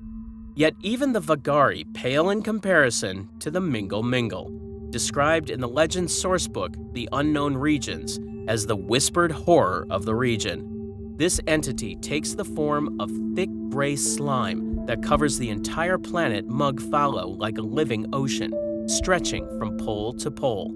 Constantly shape-shifting, it creates pseudopods, fanged mouths, eyes on stalks, crawling worms, and bat-like flyers as needed. According to the sourcebook, it has staked its claim to thousands of worlds in the Great Spiral Galaxy. Its infection method represents biological warfare refined over millennia. The substance explodes from concealed pools, spreading across its prey's faces before entering through mouths and nostrils. Within 24 hours, the prey becomes a hollowed-out vessel filled entirely with the entity's material. Despite having no pulse or respiration, the body continues functioning under Mingle Mingle's control, displaying vacant stares and jerky movements. Most disturbing of all, the prey remain conscious throughout the process, fully aware of what is happening to them as they are taken over from within. Threats like these explain why ships fly into the unknown regions and never fly out. These dangers are not mere obstacles to be overcome. They are intelligent predators, patient strategists, and ancient horrors that have been waiting in the darkness for millennia. The sixth and final reason why half the galaxy remains unexplored comes from cultural decisions rather than physical impossibility. Species and civilizations intentionally isolate themselves from galactic contact, maintaining hidden settlements that explorers never discover because these populations actively avoid detection. In canon continuity, the book Star Wars Complete Locations provides specific examples of this willful isolation. Camino demonstrates the most extreme case. Located in a dwarf satellite galaxy beyond the Outer Rim, the planet receives very little traffic and only as much trade as necessary to supply the basic needs of its inhabitants. Visitors are rare because of the remoteness of the planet, and its extensive rainy season deters all but the occasional representative. More specifically, as shown in the 2022 animated series Tales of the Jedi episode The Sith Lord, Camino was deleted from the Jedi archives by Count Dooku, which is why Obi-Wan Kenobi had to seek information from Dex's diner rather than official Republic records.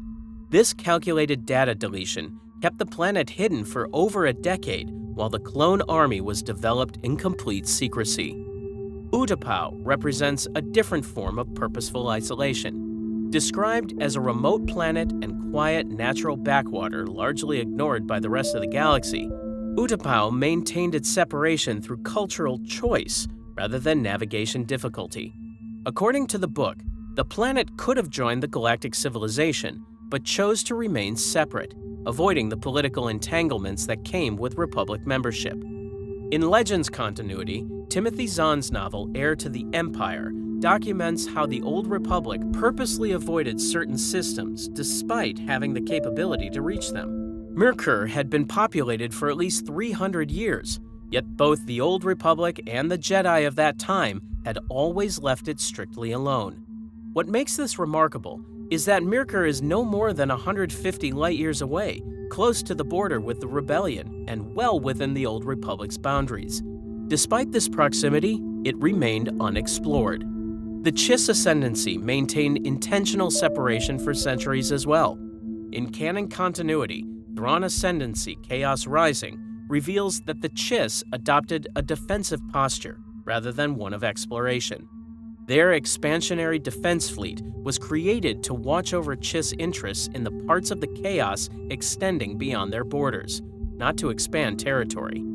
Other species viewed them as mysterious, though the Chiss did not seem to think there was even anyone else out here for them to feel superior to. Navigation secrets were intentionally protected, with the truth about Skywalkers kept from outsiders to maintain strategic advantage. This pattern of selective avoidance suggests that political decisions, rather than distance, often determined what was explored. Some species simply chose not to be found, while other civilizations with the power to reach them chose to respect that isolation. or had reasons of their own to stay away. Taken together, these 6 reasons reveal why comprehensive galactic mapping remains impossible. Not because civilization lacks the technology or resources, but because fundamental barriers exist at every level. Ancient catastrophes broke hyperspace navigation permanently. Standard technology fails without rare navigators possessing abilities that fade with age. Navigation data is controlled by corporations, hidden in sealed vaults, or lost to history. Governments prioritize the core over frontiers, leaving entire sectors unmapped. Deadly threats actively hunt anyone who ventures into uncharted space, and species purposely hide themselves from contact, removing their coordinates from official records. In many ways, geographic isolation explains most of galactic history. Species developed in complete isolation because no one could reach them safely. Civilizations rose and fell without ever making contact with the wider galaxy. Entire regions remained blank on official maps despite being populated by billions, simply because no government possessed both the capability and motivation to chart them. When that isolation breaks down accidentally, however, the results prove disastrous. The Great Disaster, in the light of the Jedi novel, killed thousands through a single navigation error. On the other hand, in the Legends continuity, the Yuuzhan Vong invasion killed 365 trillion beings across the galaxy after emerging from regions no Republic scout had ever charted. These extragalactic invaders appeared without warning from beyond the edge of galactic space, destroying and conquering everything in their path until they eventually claimed Coruscant at their galactic center. Similarly, First Order forces constructed Starkiller Base in the unknown regions, where New Republic intelligence never detected them. They built an entire planet into a superweapon that destroyed the Hosnian system before anyone knew it existed. The unexplored galaxy is not empty. It is full of dangers waiting to emerge, civilizations hiding in plain sight, and secrets that could reshape the balance of power. Half the galaxy remains uncharted, not because no one tried to map it, but because the galaxy itself resists being known. The unknown regions resisted every attempt to chart them, but one world in that darkness was never simply hiding, it was waiting. During the final days of the Clone Wars, the most powerful Jedi Master alive traveled alone to the ancient home world of the Dark Lords, and the planet subjected him to trials so intense they nearly broke him. It is not simply a graveyard, it is something far more deliberate. A world that stored dark-side power, manufactured authority from centuries of ritual and ruin, and consumed nearly every soul that walked its surface. What Yoda walked into had been building for longer than most people expect. Not hundreds of years, not thousands, tens of thousands. The planet goes by 2 names, Moraband in the shows, and Korriban in the older stories, and this video uses both. What matters is what the world did to everyone who set foot on it, and why no one in the galaxy ever managed to stop it. Drawing from both canon and legend sources, with legends carrying most of the weight, this is the full history of a world that shaped the galaxy more than most civilizations did. Chapter 1. Before the Sith. The red dust of Korriban has been settling over the bones of the fallen for longer than most civilizations have existed. Before anyone built the first tomb, before anyone carved the first name into stone, this planet was already wrong. Barren canyon walls stripped of nearly all life, a sky the light never quite breaks through, and silence where there should be wind. The landscape does not just look empty, it looks used.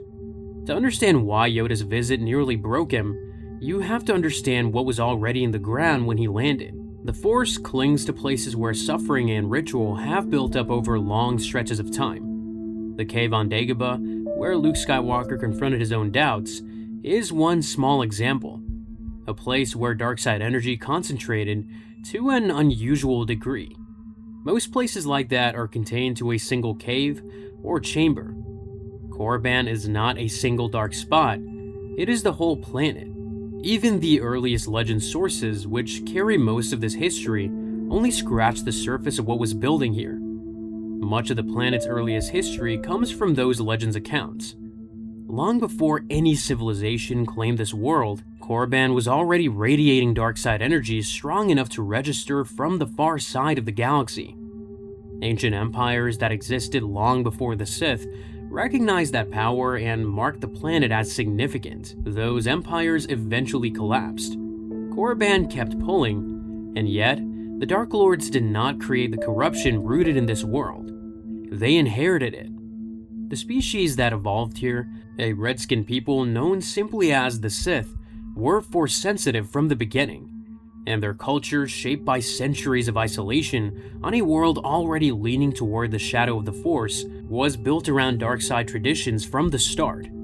They practiced alchemy and blood sacrifice, and their burial sites were not cultural decoration, but structures built to serve a specific function. The tombs they carved were sealed chambers designed to store dark side energy, trap the essence of the departed inside the walls, and channel the life force of sacrificed servants into the stone itself. Every tomb worked like a battery, a contained system that built up dark-side power and released it slowly into the surrounding landscape over centuries. The more powerful the individual laid to rest inside, the more concentrated the energy stored within the walls. And they never stopped building them. Unlike a scar left by a single battle, the weight pressing down on Moraband does not fade at any point in its recorded history. It compounds, growing heavier with every tomb added to the landscape.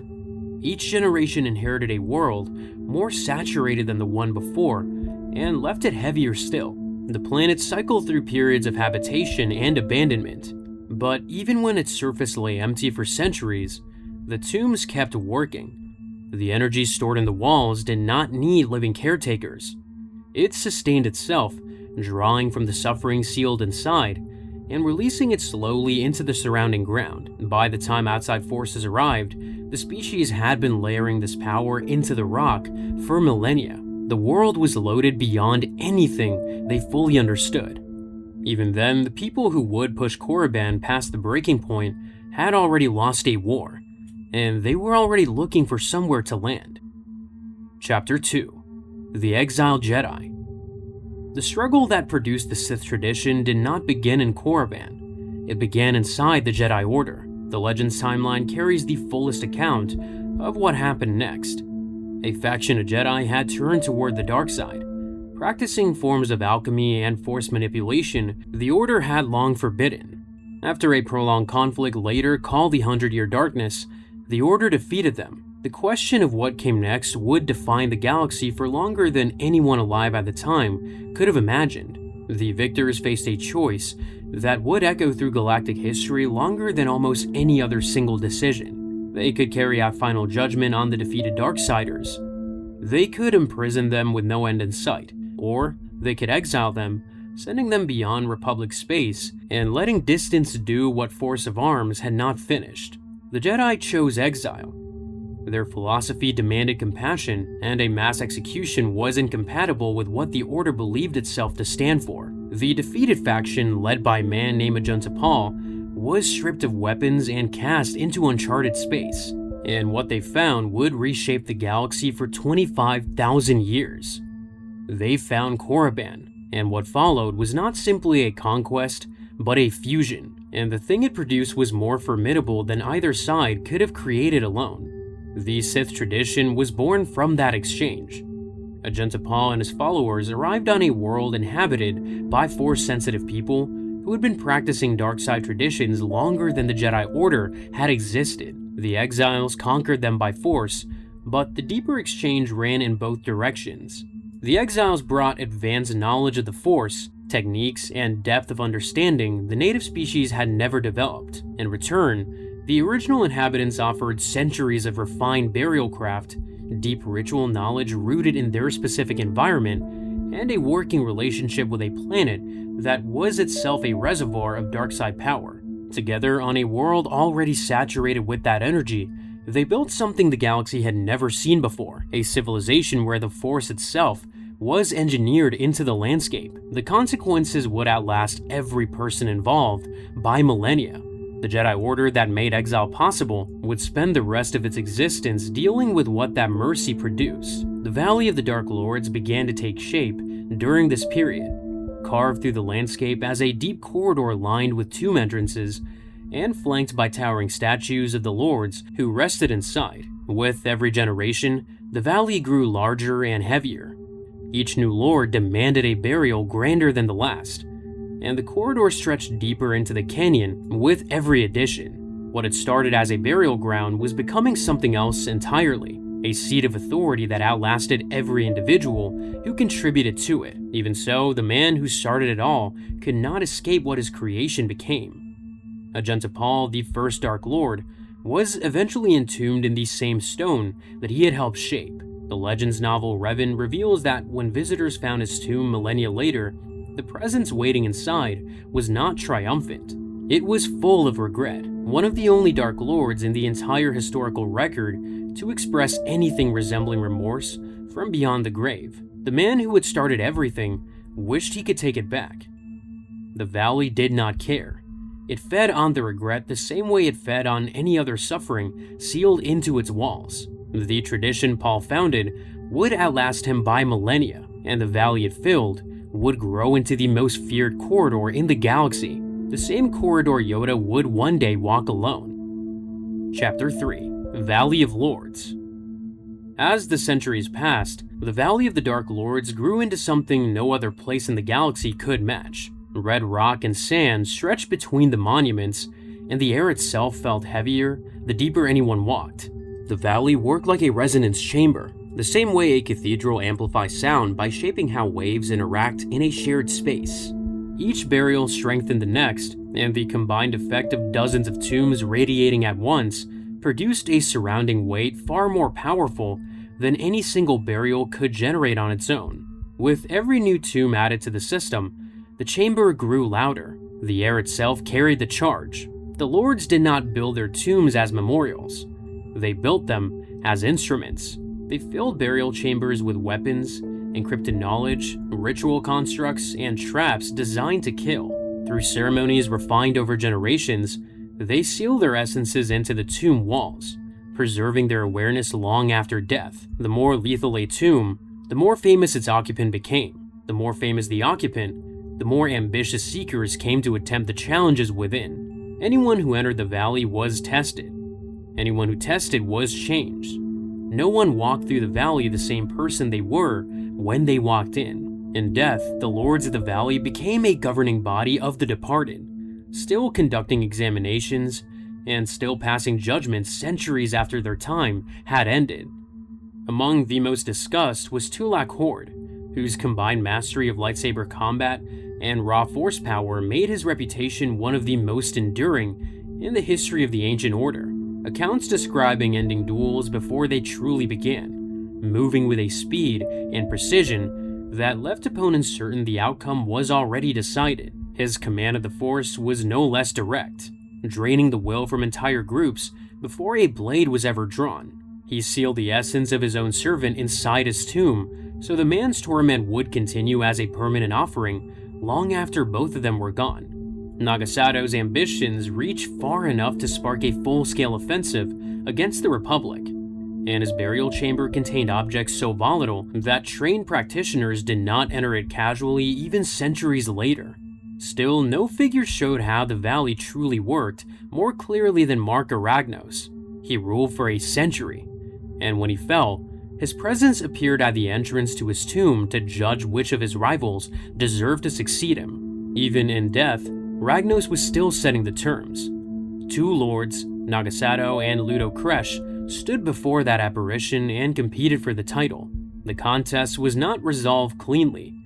Their rivalry tore the Empire apart and drove Sato to launch a campaign against the Republic, believing that conquest would settle the question of power Ragnos had left open. The Republic crushed that offensive and then struck back with a retaliation campaign that hit the ancient worlds from orbit, scattered populations, and targeted the temples the Order had built over generations.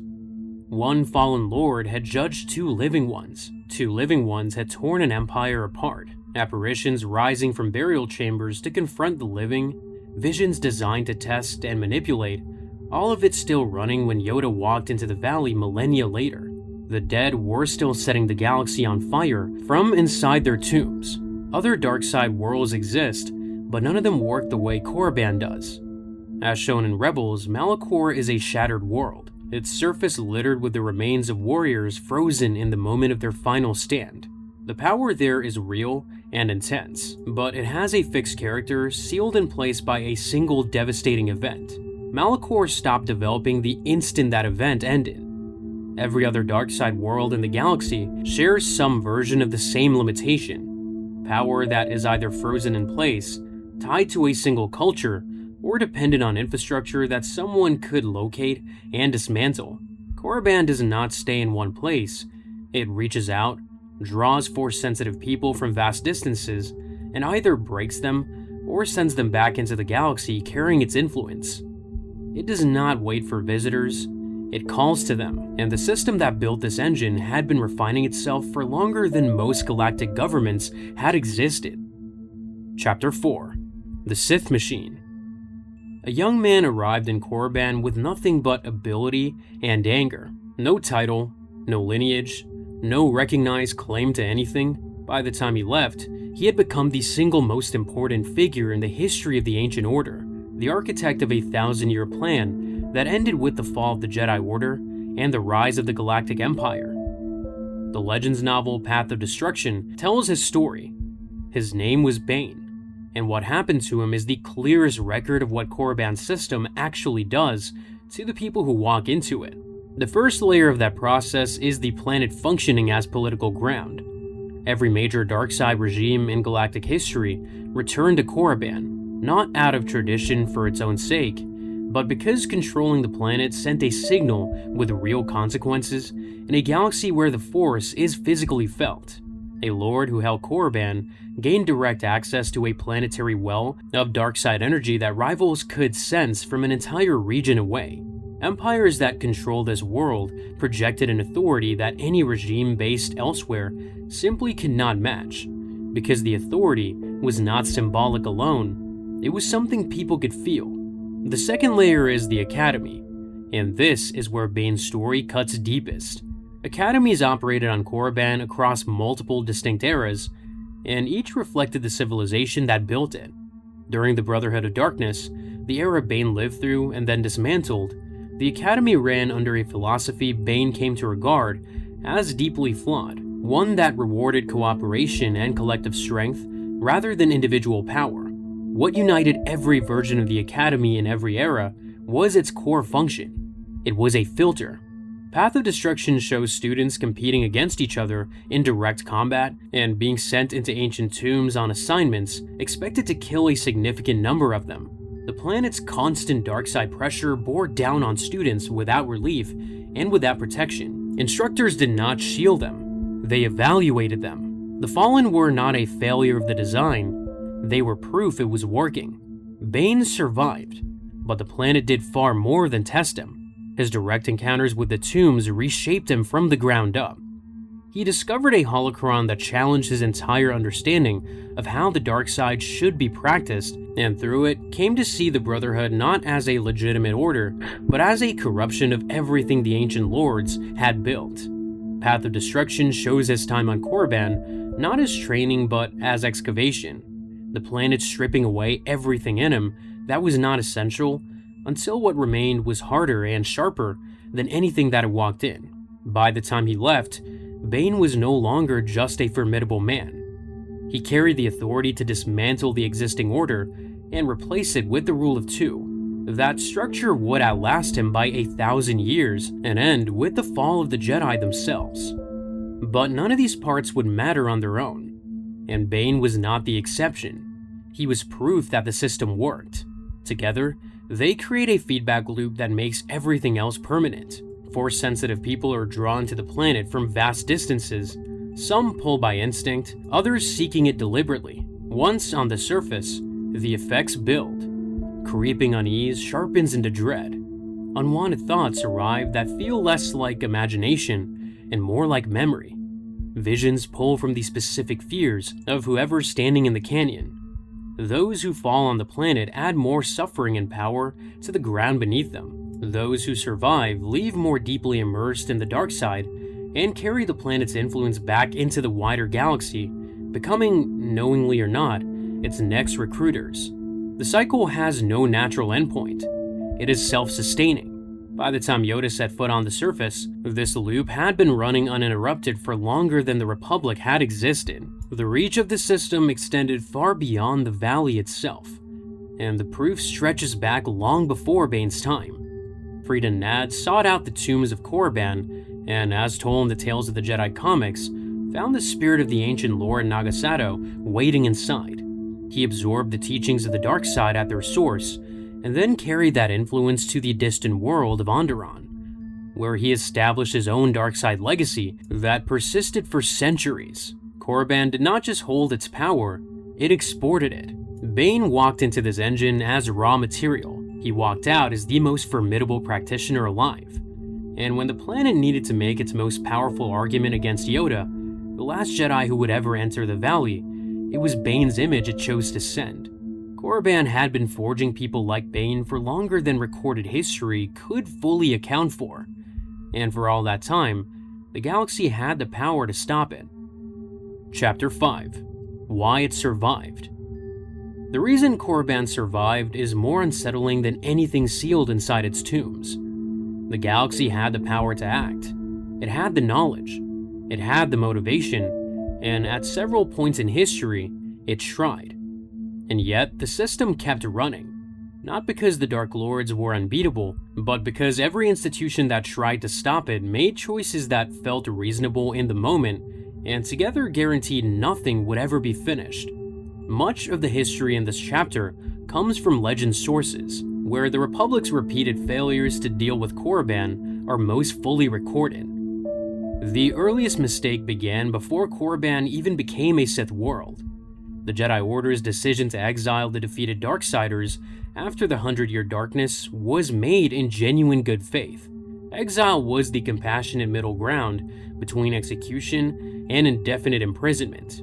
The exiles found Moraband, they founded the Sith tradition. 25,000 years of recurrent conflict trace a direct line back to that single decision. More critically, the choice set an example the galaxy would repeat after every major defeat that followed. Survivors were allowed to scatter rather than being tracked to the end. The most devastating example of what happens when survivors are allowed to scatter is the figure known in Legends as Vitiate. After the Republic crushed the Sith Empire in the Great Hyperspace War, Vitiate gathered the remaining lords on a world called Nathema. He drew life force from every one of them and from every other living thing on the planet through a ritual so complete it stripped Nathema of the Force entirely. What had been a living world became a silent, empty shell, a planet with no Force presence at all. As if the energy itself had been ripped out of the ground, Vitiate walked away effectively immortal, disappeared into the unknown regions, and spent over 1,000 years rebuilding in secret before emerging with a fully restored empire. He had trained in Moraband. He had walked the valley and stood in the tombs of the ancient lords. The conviction that power justified everything, that the end of life was a problem to be solved rather than accepted, those were the lessons the planet had been teaching since before he was born. Moraband did not simply shape him, it made him possible. When the Republic tried force instead of patience, the result was no better. The retaliation campaign after that same war was the most aggressive attempt any government ever made to end the threat for good. Sith worlds were struck from orbit, populations were scattered, and temples were deliberately targeted in what was meant as the complete destruction of an entire civilization. And yet, it failed in the one place that actually mattered. Surface structures could be destroyed, physical monuments could be shattered, but the dark side energy stored inside the tombs, the sealed essences, the weapons, the power woven into the rock over millennia, all of it survived the assault untouched. The Republic had leveled every visible sign of a threat while leaving the actual source intact. And now, no one was watching it. The campaign did not destroy the threat, it pushed it deeper underground, leaving it to grow quietly for the next civilization ambitious enough to return. Centuries after the bombardment, a small expedition returned to the Valley of the Dark Lords. They expected ruins. What they found were tombs still active, defenses untouched, the dark side still radiating from the canyon walls as if the war had never happened. The dark side energy stored in the burial chambers had not needed the surface structures to survive. It had been woven into the rock itself, and it was still building. The Republic had declared victory over a world that had not even noticed the attack. Quietly, the most damaging response of all had already been underway for centuries.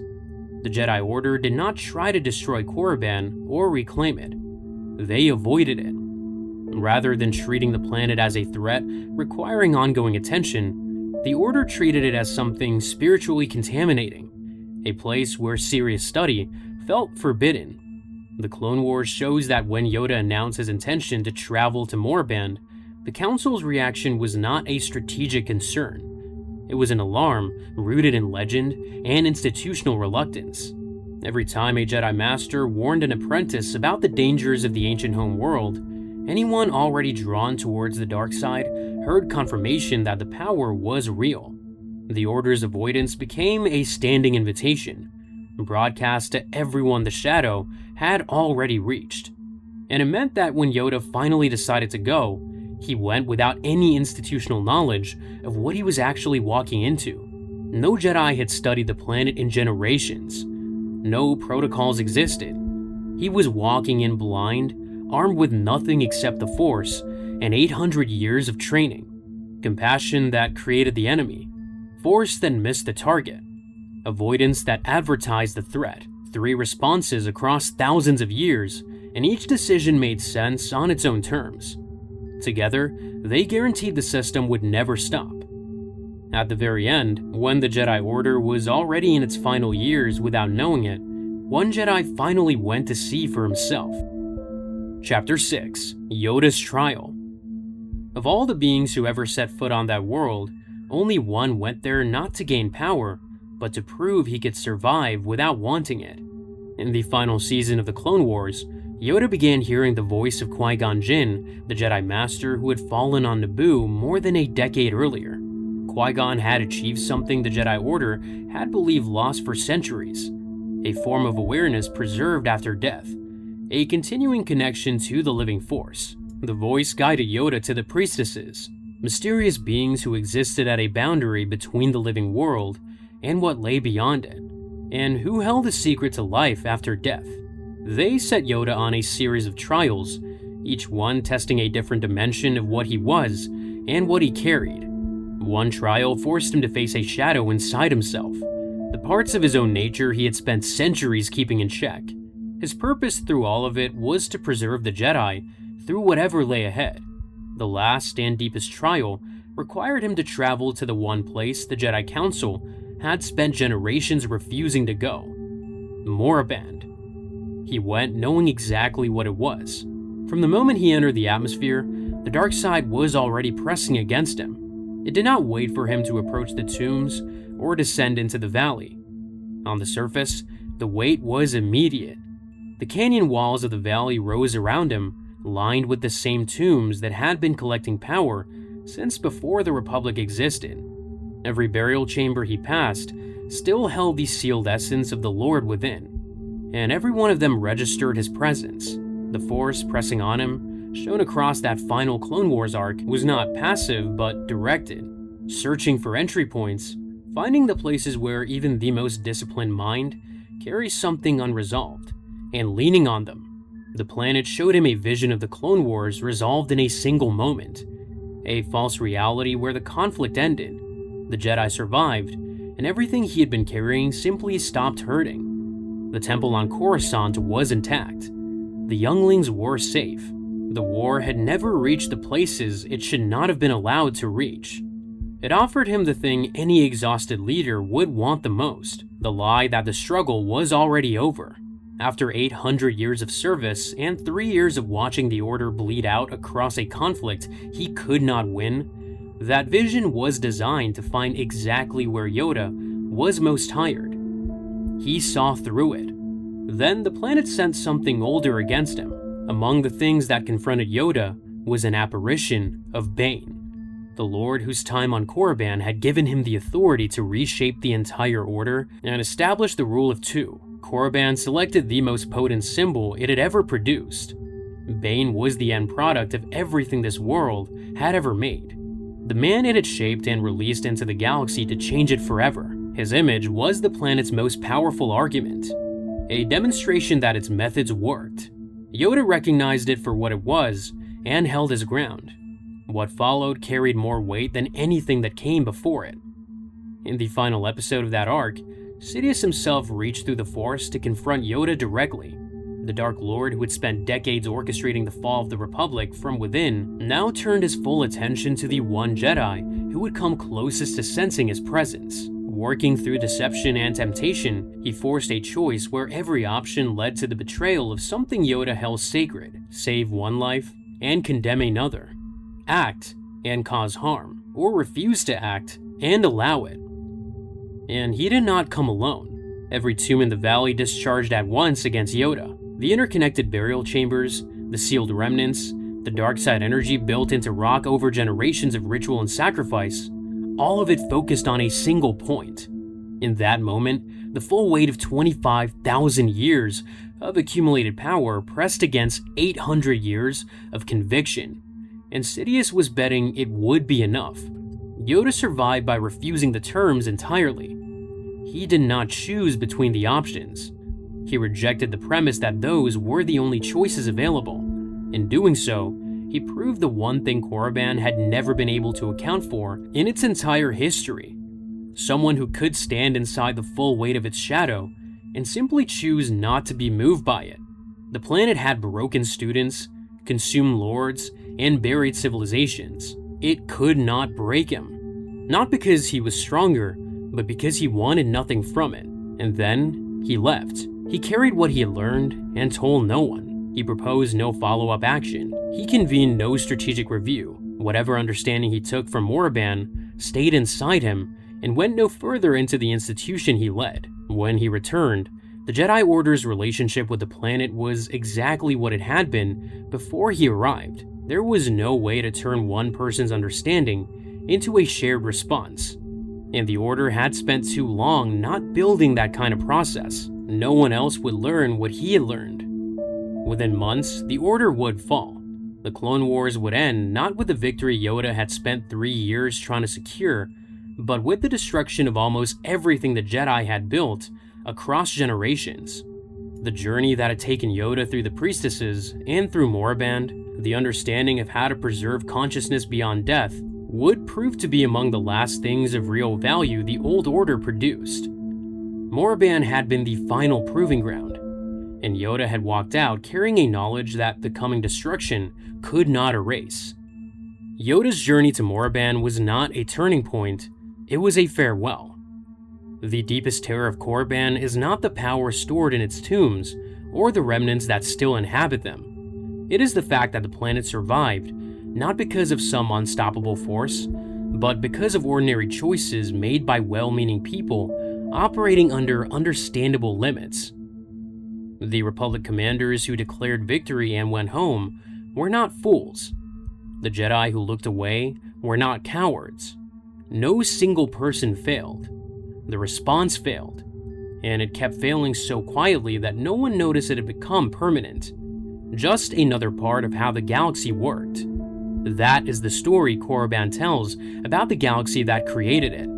Yoda survived Korriban, outlasted the Empire, and spent 20 years on a planet that most of the galaxy did not know existed.